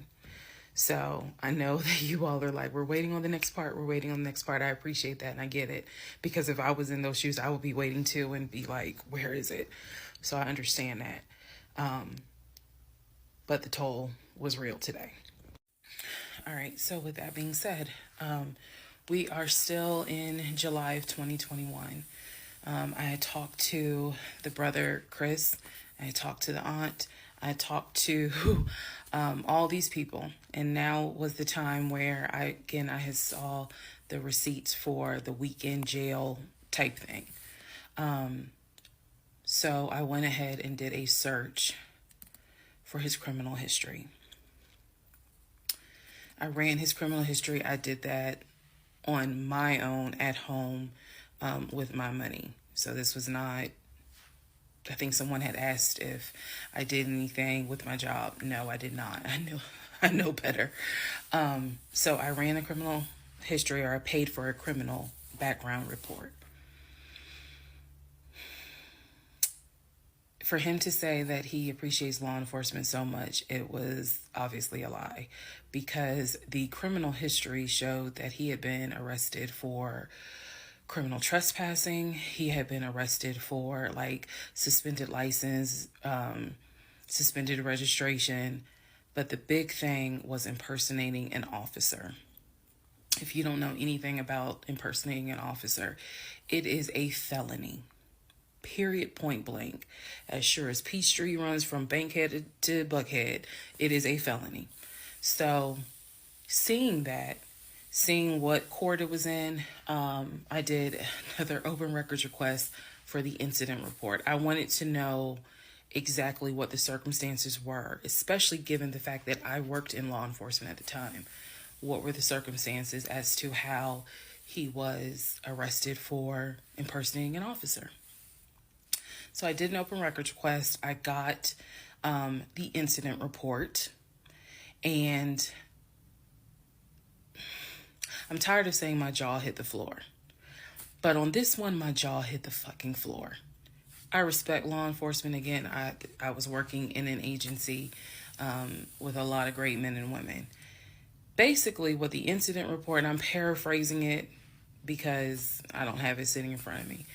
Basically, what the incident report shows is that he pretended to be an officer using a badge. I later found out it was the badge that his dad had as a former correction officer. Same last name. So he was pretending to be a police officer at an apartment complex on the south side of Atlanta, and proceeded to tell people that he was an investigator and he was looking for drugs. He also proceeded to try to pat down someone, and then also proceeded to try to go into a woman's apartment and do a search. This is in the incident report. So naturally, the woman who he was trying to get into her apartment to do a search happened to either work with or worked at a local police department. So she just simply called her coworkers or called her homeboys or whatever. And so he was subsequently arrested and subsequently was charged and found guilty. That is what I found in his criminal record report. It is fair to note, had I known that he had a criminal history, we never would have even finished date number 1. Some things I'm just not going to get involved with if I know from the rip. So what does this mean? Again, we've been going over what's the lie, what can you confirm? I can confirm that there was no way that this man ever had a passport to take me to London. When he claimed that he was voting in the election, there's no way that he did, because he tried to tell me that he was still a registered voter in California and that he did it online. I knew it was a lie, but again, at this point in July, I'm able to confirm that, yeah, you never had a passport. You never voted. The small things that mean something to me, he never did it. He wasn't eligible to. So now I know that not only have you, yes, been arrested. Now, what happened as a juvenile, I don't care. But you have been arrested. You have done some sort of time. And now it explains why you knew your way around the county so well. If you go back to the previous videos, I had mentioned that I was wondering, how do you know your way around here? And the story was his sister used to live in this county, and he would come visit when he would fly in from California, when he would go see his parents in Augusta. That was the story. So that explains the criminal history. And I'm also going to take you guys back and remind you when I had to go in for my polygraph, and how the polygrapher had asked me, do you know anyone that is a convicted felon that you have relationships with, blah, blah, blah. And remember, I said to him, my husband and I are estranged. I honestly don't know. Fast forward to July, where I find out that, yes, in fact, on top of everything, I was married to a convicted felon. Had no idea. No idea whatsoever. And it's nothing but the grace of God that I was honest with the polygrapher and telling him, look, I don't know what's in this man's background. To say that I have no idea who I married is an understatement. It is a complete understatement. It's fair to say, well, you only knew him for like 2.5 weeks before you quarantined with him. That's fair. And I can understand that, and I take responsibility for that. But in the big scheme of things, I had no idea the creature that I was sleeping next to every night. No idea. All right, part 45, who the fuck did I marry? So we are now end of July, August time frame. During this time, Legion basically disappeared. Remember, I'm still waiting on the final divorce decree to come up. I'm actually waiting for the 30 days to be up so I can file the divorce settlement form. So I'm waiting on those 30 days to be up. I'm playing nice with him. I'm being cordial. I have uncovered all kinds of stuff. But just in case he was going to act a fool, I was trying to be cordial. So I had spoken to him on like a Monday, and I was trying to get a hold of him for something, but I'm the one that initiated a phone call in the coming days. Never heard from him. Never heard from him at all. His phone was dead. It was going straight to voicemail, and I genuinely was worried. A few days turned into a week. By the time I hadn't heard from him in a week, because I knew he was not living anywhere but his car. I knew that. So this is what happened, y'all. I first reached out on Facebook.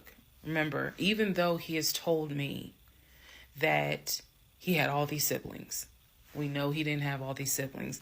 But remember, I told y'all I had met the brother in Augusta, and I had met the brother in Baltimore. These are people I've met. The brother in Baltimore I talked to on FaceTime. The brother in Augusta I've actually physically met, hugged, shake hands, all that. So I reached out on Facebook to people that I remember him talking about all the time. The friend Omar, the brother in Augusta, the brother in Baltimore, another cousin in Augusta. I was doing a search for these people's names, just like, hey, have you heard from Legion? The brother in Augusta told me, no, I haven't heard from him. I've been trying to reach him, but the phone's going straight to voicemail. I knew he was living in his car. So my brain was doing everything it could not to go on the deep end. I reached out on Facebook to the brother in Baltimore. And I said, hey, gave him my name. And I said, have you heard from Legion? Now, mind you, the brother in Baltimore and him have talked on speakerphone. I guess it's important that I make that distinction. They have talked on speakerphone.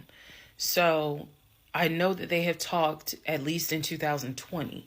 So I said to him, again, according to Legion, they talk all the time. But I have heard them on the phone in 2020. So I said, have you talked to him?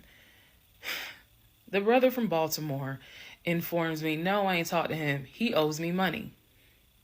So I ain't got nothing to say to him. And I said, wait a second, like, he was telling me that y'all are brothers. He was like, man, he's like a brother. But I don't fuck with it. I don't fuck with him because he owes me money. So they had not spoken. This is now July 2021. They had not spoken in well over 6 months. So all the phone calls, this is what it means, guys. All the phone calls that he had with the brother in Baltimore in 2021 were not real. Then I reached out to the Omar guy, and I remember the story is that he and him known each other's years since California, worked together at the condiment company. I reached out to Omar and said, have you heard from Legion by any chance? Explained who I was. He responds with, and I'll never forget it, he responds with, no, I have not heard from him. I have absolutely no contact with him whatsoever. We are not friends, and I would appreciate if you do not reach out to me again about him. The stories I was told was that this dude is supposedly his best friend. Shocking moment. So they had not spoken in years. They're not cool. He does not fool with him. Okay? Went on to the next person, a female cousin I had met. She said, no, I have not heard from him. Why would I hear from him? We don't really talk. Like, I think she was genuinely weirded out by the fact that I'm reaching out to her out of the blue asking, hey, by any chance, have you talked to my soon-to-be ex-husband? So what I discovered because he ended up being gone for 2 weeks. What I discovered in those 2 weeks, let me be very clear with the statement I'm getting ready to make. I reached out to every person I know who apparently has had some form of relationship with him. Either he said that they were friends, they talked on the phone, he said they hung out. The brother in Baltimore, I was told, had been to the house while I was at work. Brother in Baltimore said, no, that never happened. I've never been to your house. All these people knew that Legion was a liar. And I think that they all felt bad, with the exception of the Omar guy, felt bad that I was kind of just discovering what they've known for years. In those 2 weeks, I found out every single person I reached out to, not a single one of them gave a shit if that man was dead or alive. All of them had the attitude, some even said it, no, I haven't heard from him. I don't care to hear from him. It was as if, for me, it was such a sad moment because I discovered this man has no friends. Fuck whatever he has said. I am now able to prove it. He has no friends. There is nobody who is concerned that they have not heard or seen him in over 2 weeks. Some people months. One guy years. None of them were concerned. So basically what I'm saying is that I discovered he had burned bridges with everyone. Burned bridges with family, burned bridges with so-called friends, burned bridges with fake brothers, fake sisters, fake aunties, uncles, everything. He had burned bridges with everyone. And for me, that was more telling than anything else. Yes, I knew he was a liar. Yes, I knew he had made stuff up. I was genuinely surprised to discover nobody gave a shit about this man. No one. I had never met every single family member, but the fact that he was living in his car, the fact that he wasn't bathing and was just had disappeared was shocking to me. So, where was he for those 2 weeks? Glad you asked. He had checked himself into a behavioral hospital in Augusta. Why? Not to get help. No. This is July in Georgia. It's hot as hell. It's sweaty. It's damp. It's humid. It's everything. He checked himself into a hospital so he could stop sleeping in his car for 2 weeks. When he checked himself in, they took his phone, and that's why no one was able to get a hold of him. And by no one, I mean me. He checked himself into a hospital so that he could have a bed for a couple of weeks. That's the type of human being that I was dealing with. Part 46, who the fuck did I marry? So after the whole missing in action debacle where he disappeared for a couple of weeks, Legion started calling and texting me, telling me that he was ready to come home. Yes, you heard that correct. So apparently someone had told him that legally he did not have to leave the house when I kicked him out because it was a marital home and he had just as much right to be there as I did. So he started harassing and calling the shit out of me. He was calling, 30 times in 1 hour. He was Facebook Messenger calling me. Let me be clear. Facebook Messenger calling me. He was calling me so much. He was messaging me saying, I'm coming home. I'm going to get some money and drive up from Augusta. You have to let me in the house. It's not fair what you're doing. All this other bullshit. I mean, it was non-stop. He would start calling at 7 o'clock in the morning. He would not stop calling until 10 o'clock at night. He was calling so much, leaving messages, like I said, just straight up harassing me. So I reached out to attorney friends. I reached out to local law enforcement. Local law enforcement informed me, well, technically, he's right, because he is still legally your husband. Our divorce had not been finalized at this point. The paperwork had been sent in. I was just waiting on the judge to give me her signature, but it hadn't happened yet. So the local law enforcement did tell me if he comes back, our officers would have to let him in the house. You don't have to stay there. They gave me different options. I mean, I was trying everything in the book, because he is saying, I'm coming back to the house. I told him, do not come. You were not welcome. I'm not letting you in the house. Again, the locks had been changed. The code had been changed. So I told him, if you come to this house, step foot on this property, I'm calling the police and getting you arrested for trespassing. You should know about that. He was adamant. He was adamant that he was allowed back in the home. He didn't know the conversations I had with local law enforcement, but somebody was in his ear telling him, nah, you can go home because she's not allowed to kick you out. Okay. So I didn't know when he was scheduled to come, because he was trying to get the money for the gas to get back to Clayton County. I tried everything I could. Basically, what my options were simple. Let him in the home, and I can stay in the home, put him in a room, just have no dealings with him. But again, I don't want to be under the same roof with him. This is what the local police told me. I could have an officer go room to room and let his body cam film the room to see the condition of the house. And if Legion showed up, I would leave the house. I can go to a family member's home and stay there. This is literally in August, right before my lease is up. So I was already moving. I had already secured another home, did exactly what I said I was going to do, moving to Cobb County. So I just needed a couple of weeks before I vacate the home.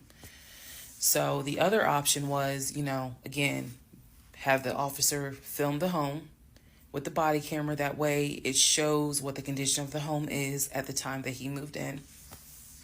So if anything gets messed up, I can sue him. What am I going to sue him for?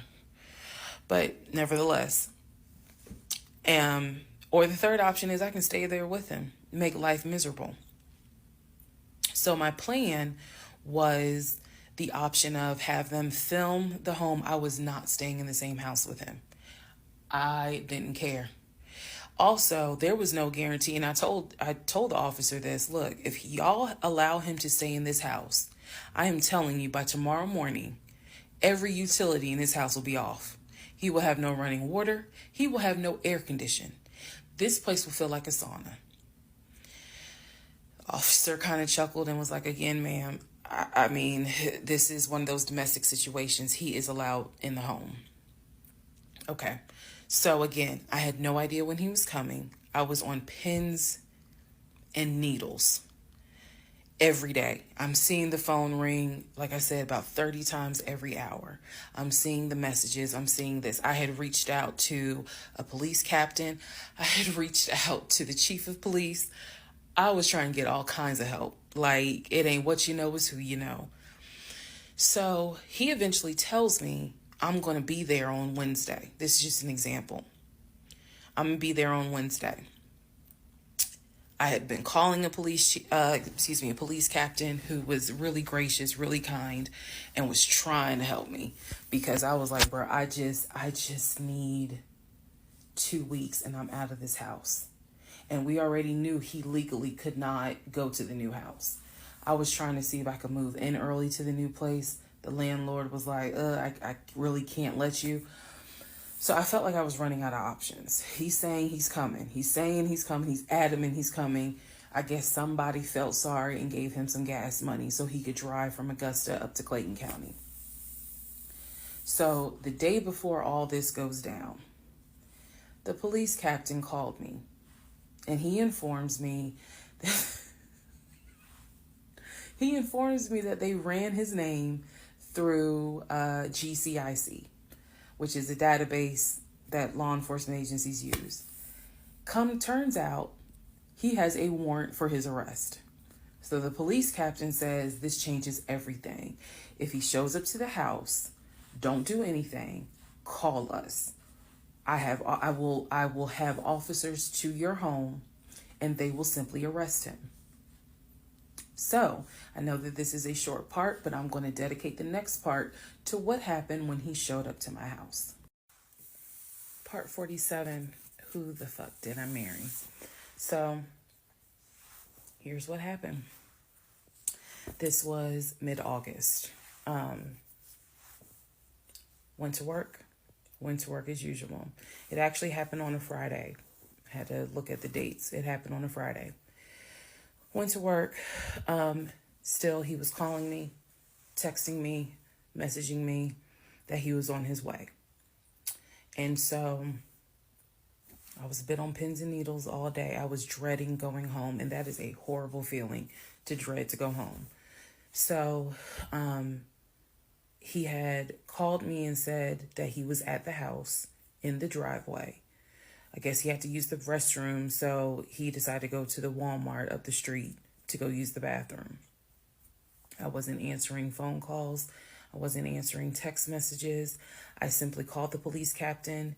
I said, hey, he's saying that he's at the house. The police captain himself drove by the house, but I believe he drove by the house when Legion went to Walmart to use the bathroom. So the police captain was like, I don't see anyone there. But again, when you get home, if he is there, do not engage, call us. Okay, no problem, because I got you on speed dial. So I go home. I'm on the phone with both my mother and my aunt on a 3-way call. They're both like, oh my God, you know, what do we need to do? I drive into my subdivision. What he did not know was that he had backed into the driveway up against the garage. Normally I park my car in the garage. But what he didn't know was that at the time I was driving a fleet car. So I wasn't even in my normal car. And I know that he was waiting to see my car, the Nissan Altima that he helped get, pull in to the subdivision and then pull in towards my townhome. That didn't happen. Because I'm in a different car, he didn't recognize it. So when I turned onto my street, as sure as it is hot in Georgia in the summer, that man was sitting in the driveway in his Ford Taurus.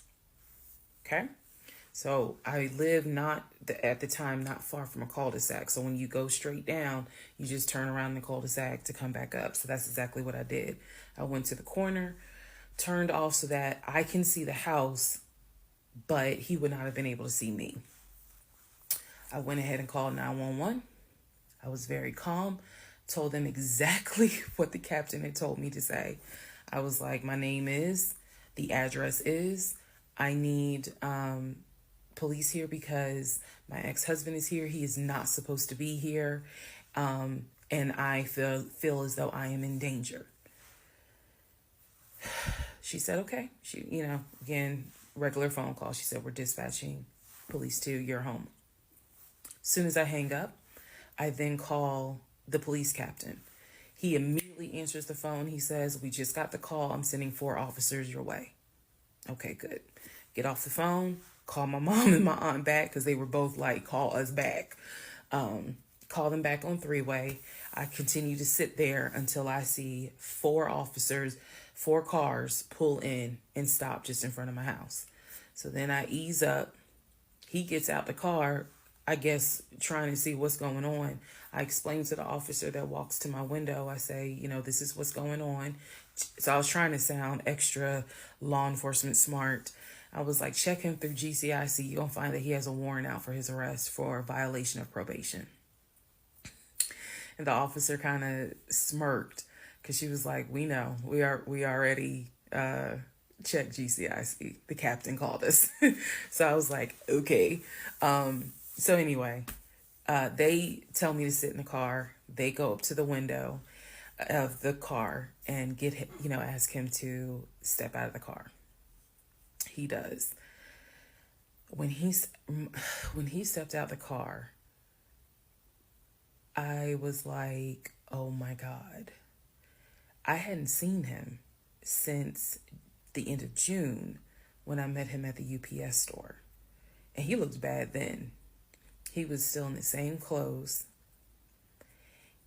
When I told you guys when I met him, he was like a size 3X. What got out of the car was easily a medium or large. Easily. That is how, and it makes sense because, he probably wasn't eating, except for somebody gave him $6 for chicken nuggets. But what got out of the car was something I didn't even recognize. So he gets out of the car, they arrest him. There was no incident or anything like that. He was arrested peacefully. They put him in the back seat. My neighbors are all looking like, what is going on? And so the officer comes up to me and she said, he's asking to speak to you. Do you want to speak to him? I said, yeah. So she walks with me. Keep in mind, she's wearing a body cam. So she walks with me to the window. They put the window down. And I remember looking at him. I was like, I told you not to come. And he said, I just wanted to get my stuff. I just wanted to get the TV. I said, what TV? The TV that you gave me in the divorce? And he was like, yeah, that TV. And I said, it's mine. You gave it to me. I have the fucking text messages proving that you gave me the TV. And I'm trying not to scream because the neighbors are all watching. And he was like, I know. I just needed my stuff. I'm sorry. I'll never bother you again. I'm sorry. And so I look at the officer and I was like, you have me out here with 4 fucking police cars. You have embarrassed me to no end. You have made a fool of me. And you got the audacity to now be like, I'm sorry. I'm like, fuck, you're sorry. So the officer was kind of like, okay. I said, I never want to see you again. He was like, you won't. I'm sorry. I'm so sorry. So I walk off. The officer is like going through the stuff that was in his wallet. They took it out and put it on the roof of the car. So the stuff that was in his pants, like his wallet, his keys, they put it on the roof of the car when they had him get out the car. And so she's just like, I said, did you catch all that on body cam? And she said, yeah. I said, he gave me the TV. And she said, yeah. She's like, we're going to take him in and we'll have somebody look at him, because in her words, she said he's definitely having a mental episode right now in the back seat. And I just shrugged and I was just like, my God, I just said, I just want to be done with him. I just want to be done. And so she was like, I understand. I totally get it. So his car is in my driveway. The keys and everything are, they took it with them because I guess since it was on him, they took it with them for processing at the jail. I think that's how that works, because I didn't see the wallet or the keys afterwards. So at this point, 4 officers leave. I go into the house. Everything's peaceful and calm. A few minutes later, I go outside to check the mail. What's in the mail but a letter from the court? I open it up. I go into the house because, again, it's hot. I had my wig on. My head is all sweaty and stuff. I'm just angry and just angry. That raised my blood pressure. So I go in the house, I sit on the steps inside the house, and I open up the mail from the judge, and it's my final divorce decree. And I'm smiling right now, but y'all, when I got that divorce decree sitting on the stairs, I broke down into ugly Oprah tears. I broke down. It was as if a year worth of weight came off of me. I broke down, and I mean, I wailed. I broke down. I broke down so bad. Next part. All right, part 48. Who the fuck did I marry? So after I finished breaking down, wiped my tears, and his car is still in the driveway. I couldn't park in the driveway. So I called the car company. I had called the car company once before when he went missing for those 2 weeks to ask them if they maybe had a tracker on the car and could track it. And the nice gentleman informed me that the tracker had not been giving a signal off for about 5 months. So he wouldn't really give me details on the car, but obviously the car had not, the car payment was not being made on that car. It had not been made on that car for quite some time. So he and I split in June, but apparently the car payment wasn't made long before June. Can't speak to that, but he still had the car. So, called the car company. I told them, I understand that y'all are looking for this Ford Taurus. And the lady said, yes, or you can make a payment. I said, no, y'all can come get it. Here's the address. When do y'all want to get it? And she said, well, I can have a driver come get it tomorrow morning. I said, no problem. That car will be ready for you to get it tomorrow morning. And so the car was repossessed out of my driveway the next morning, Saturday. The driver was there about 7 o'clock in the morning. He had the master key for the car, cranked it up, drove it, put it on the tow truck, and left. Here's what that now means. When Legion left my house in June, he left with 2 bags of clothes. Everything else was in my house. At the end of July, or towards the end of July, everything that he had left in my house had been donated to the domestic violence shelter, which means that the only thing that Legion had were the clothes that he had taken with him in the car. When he got arrested in my driveway, all of his clothes were still in the car. And when the car got repossessed Saturday morning, all of the clothes were in there. Which means that when he went to jail, whenever he got out, he only got out with keys to a car he no longer had, a wallet with probably no money in it, and the clothes that were on his back. Everything else was gone. Now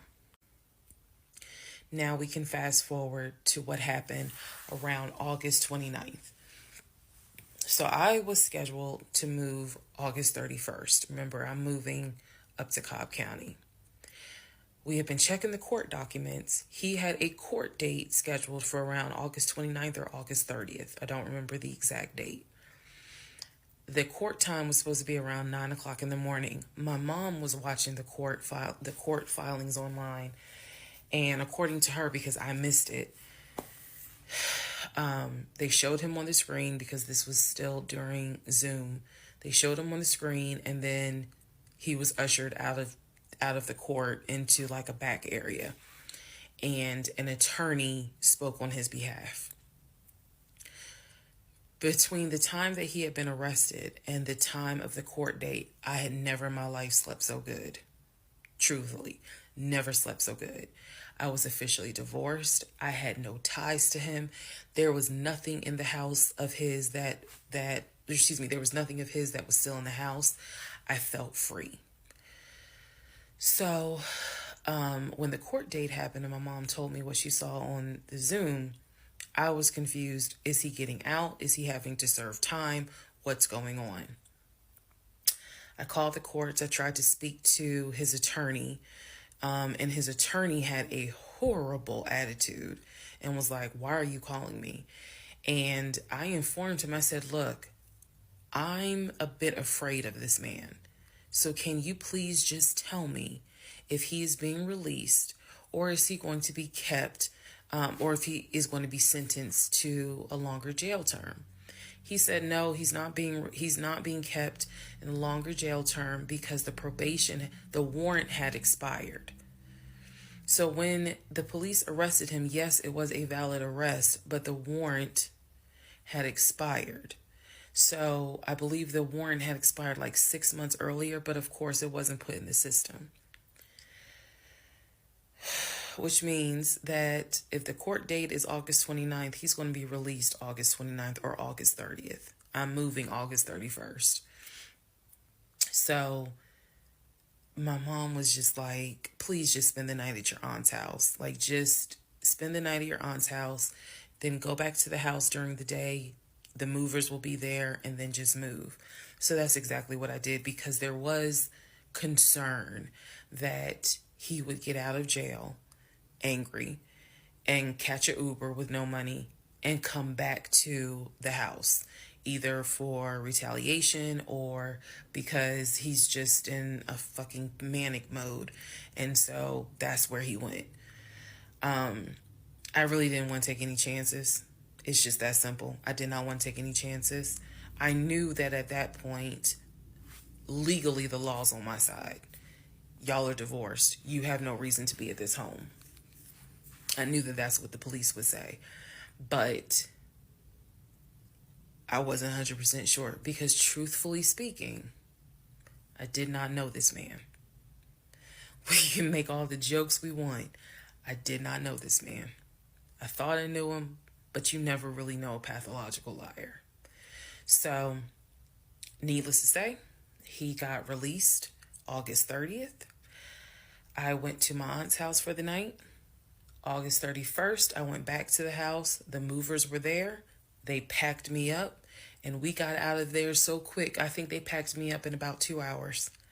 I honestly told them, there is extra money in this if you guys can get me packed up, meaning loaded up onto the truck, because everything was packed. But I explained to them, this is a domestic situation. I need you guys to move quickly. When I moved out of that house on August 31st, anything that Legion touched, I got rid of. I sold the furniture. I sold dining room tables. I donated plates, glasses. When I tell you, I moved out and I started over. I completely purged my life. Completely started over. I mean, I was not willing to take a single item into my new home that reminded me of him. From the dishes in the kitchen to the towels in the linen closet. When I tell you Amazon and Ross were my best friends, I mean they were my best friends, because I could not fathom moving into a new home, a new space, with anything that reminded me of him. I sold the bed, got a new bed. If he had bought me clothes, I got rid of them. If he bought me shoes and purses, okay, I kind of kept the heels. But everything else I got rid of. So I completely purged my life. Completely. Started over from the bottom in terms of just the move. I could not take any piece of him with me. Could not. Part 49, who the fuck did I marry? So after the whole, I moved and I started over, basically, completely started over. So there was a period of time where different people had reached out to me, people who knew him. Apparently, he was still trying to find a couch to sleep on. And so one guy in particular had reached out to me because I guess Legion had asked him if he could come and stay with him and his family, because he was homeless and had nowhere to go. And so he had lied and told the guy, because again, he's a liar, So he had lied and told the guy that, I had kicked him out. We're divorced. I had taken all his money. And so that's why he's homeless. So the gentleman simply was reaching out to me on Facebook to confirm what is actually true. And he and I talked, because he ended up calling me. He and I talked for a while. Very respectful, really nice guy, very compassionate. And so I told him, I was like, I said, we're divorced. So I have nothing to do with him. I said I wouldn't bring him in my house with my family if I were you. But that's just me. And so the guy was like, lady, he didn't say lady, but he was like, lady, you dodged a bullet. He was like, I know you may not see it now, my sister, but you dodged a bullet. You dodged a bullet big time. And so, just in talking to him, he was very encouraging. Like, it sounds like you got a good head on your shoulders. It sounds like you a good woman. And no, he was not flirting at all. He was like, it sounds like you a good woman. And I really hope this does not mess you up. Like, don't let him mess you up. Don't let him, diminish your shine kind of thing. And I appreciate that. I did. Because at that time, again, had moved into my new place. 2021 was the worst year I ever had. I'm not saying that so that 2024 can be like, hold my beer. But 2021 was a dark year. Started out married, end of the year divorce, end of the year with COVID and divorce. And that period of time, that August, September time, I felt like I was just walking around like a numb woman. I didn't know if I was coming or going. I didn't know what to do, because I felt like I had just been through hell. And it was a period of time where I had to sit down and I had to really, really deal with some stuff that I just simply was not ready to deal with. Things that I had to come to grips with that I really wasn't ready to come to grips with.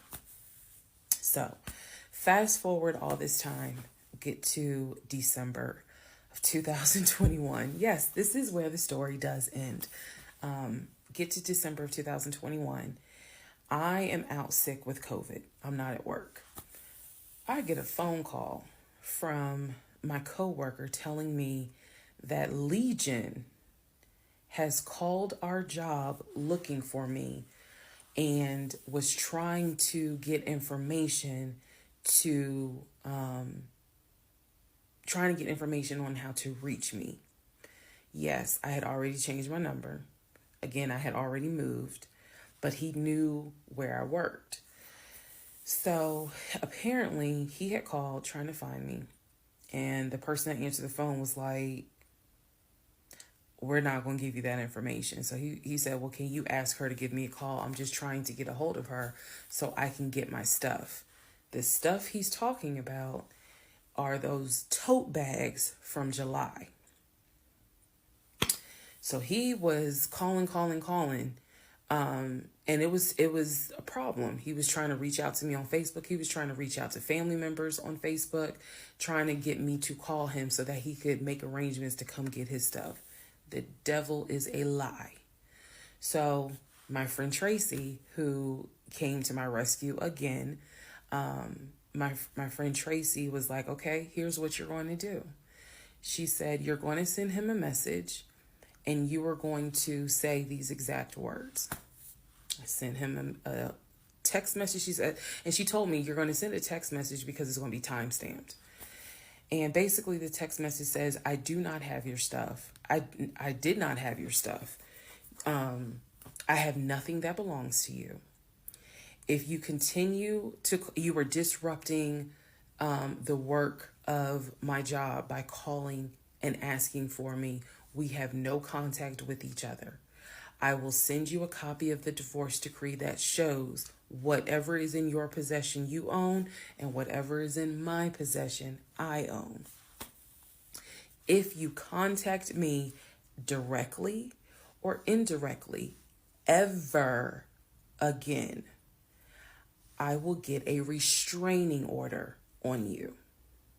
Now, for those of you who are watching this in 2024, and you're probably like, wow, she's dramatic. Please understand that what I just said, I meant. I mean that.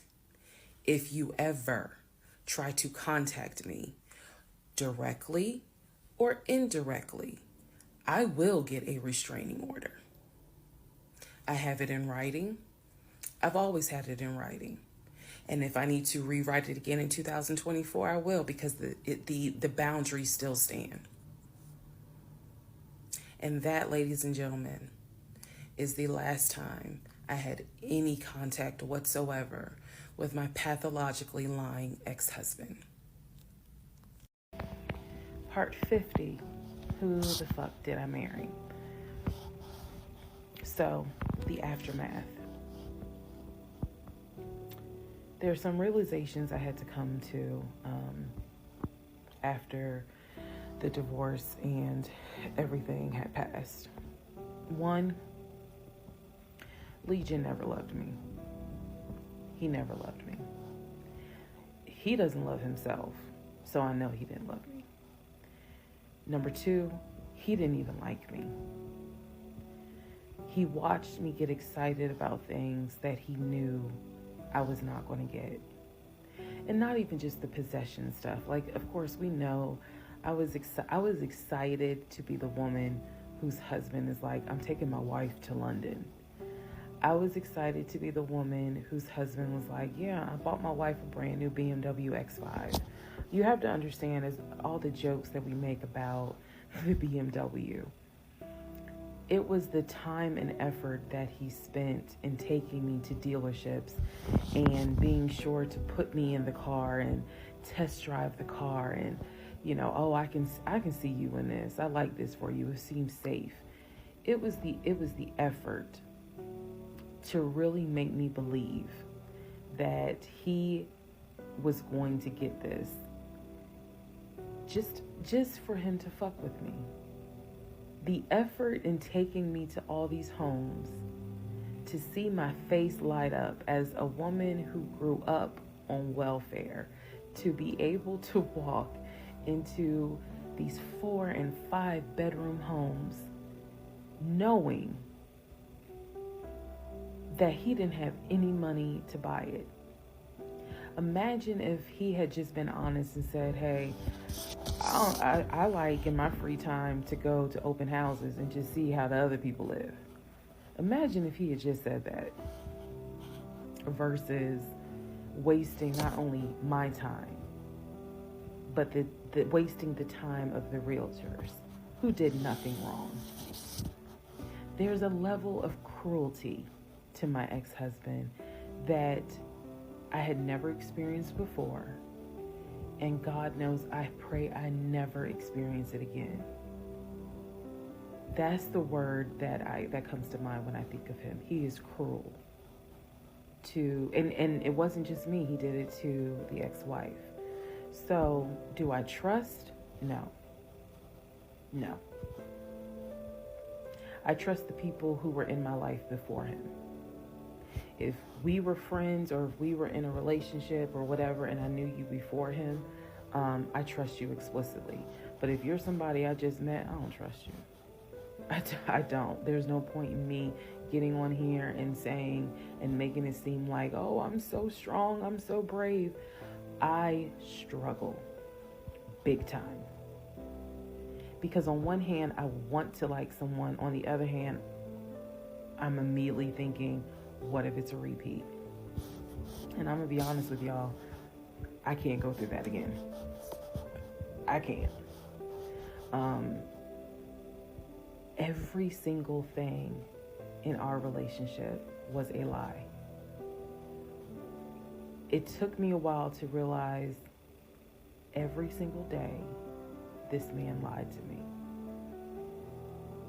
Every single day he lied to me.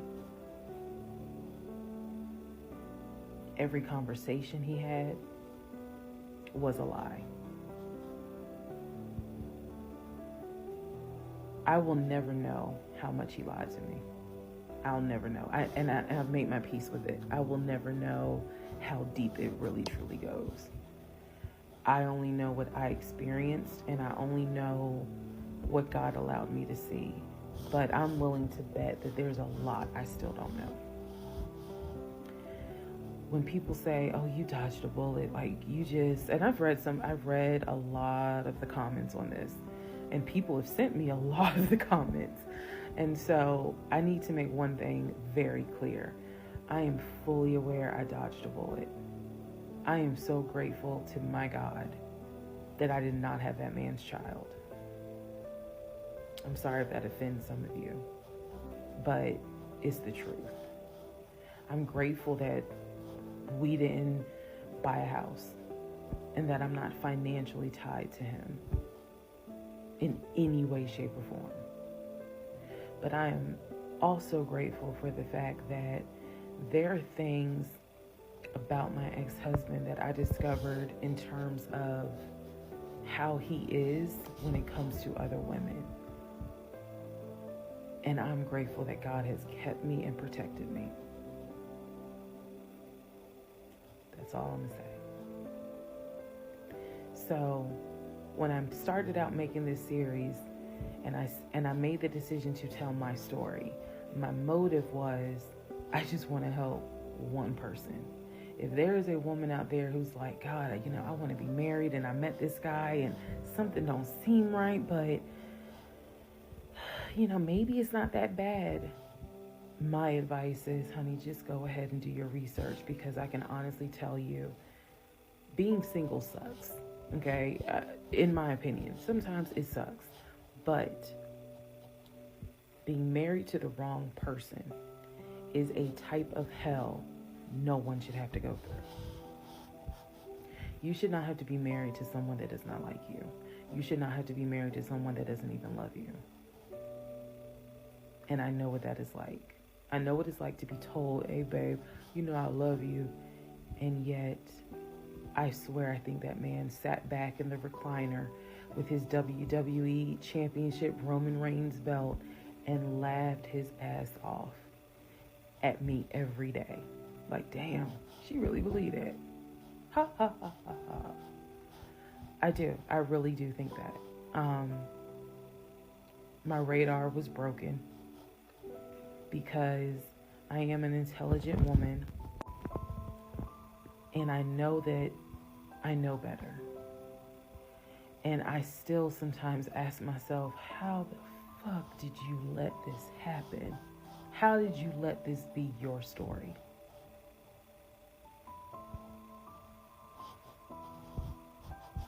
All because at the time I wanted it to be my turn. And I hoped it was my turn.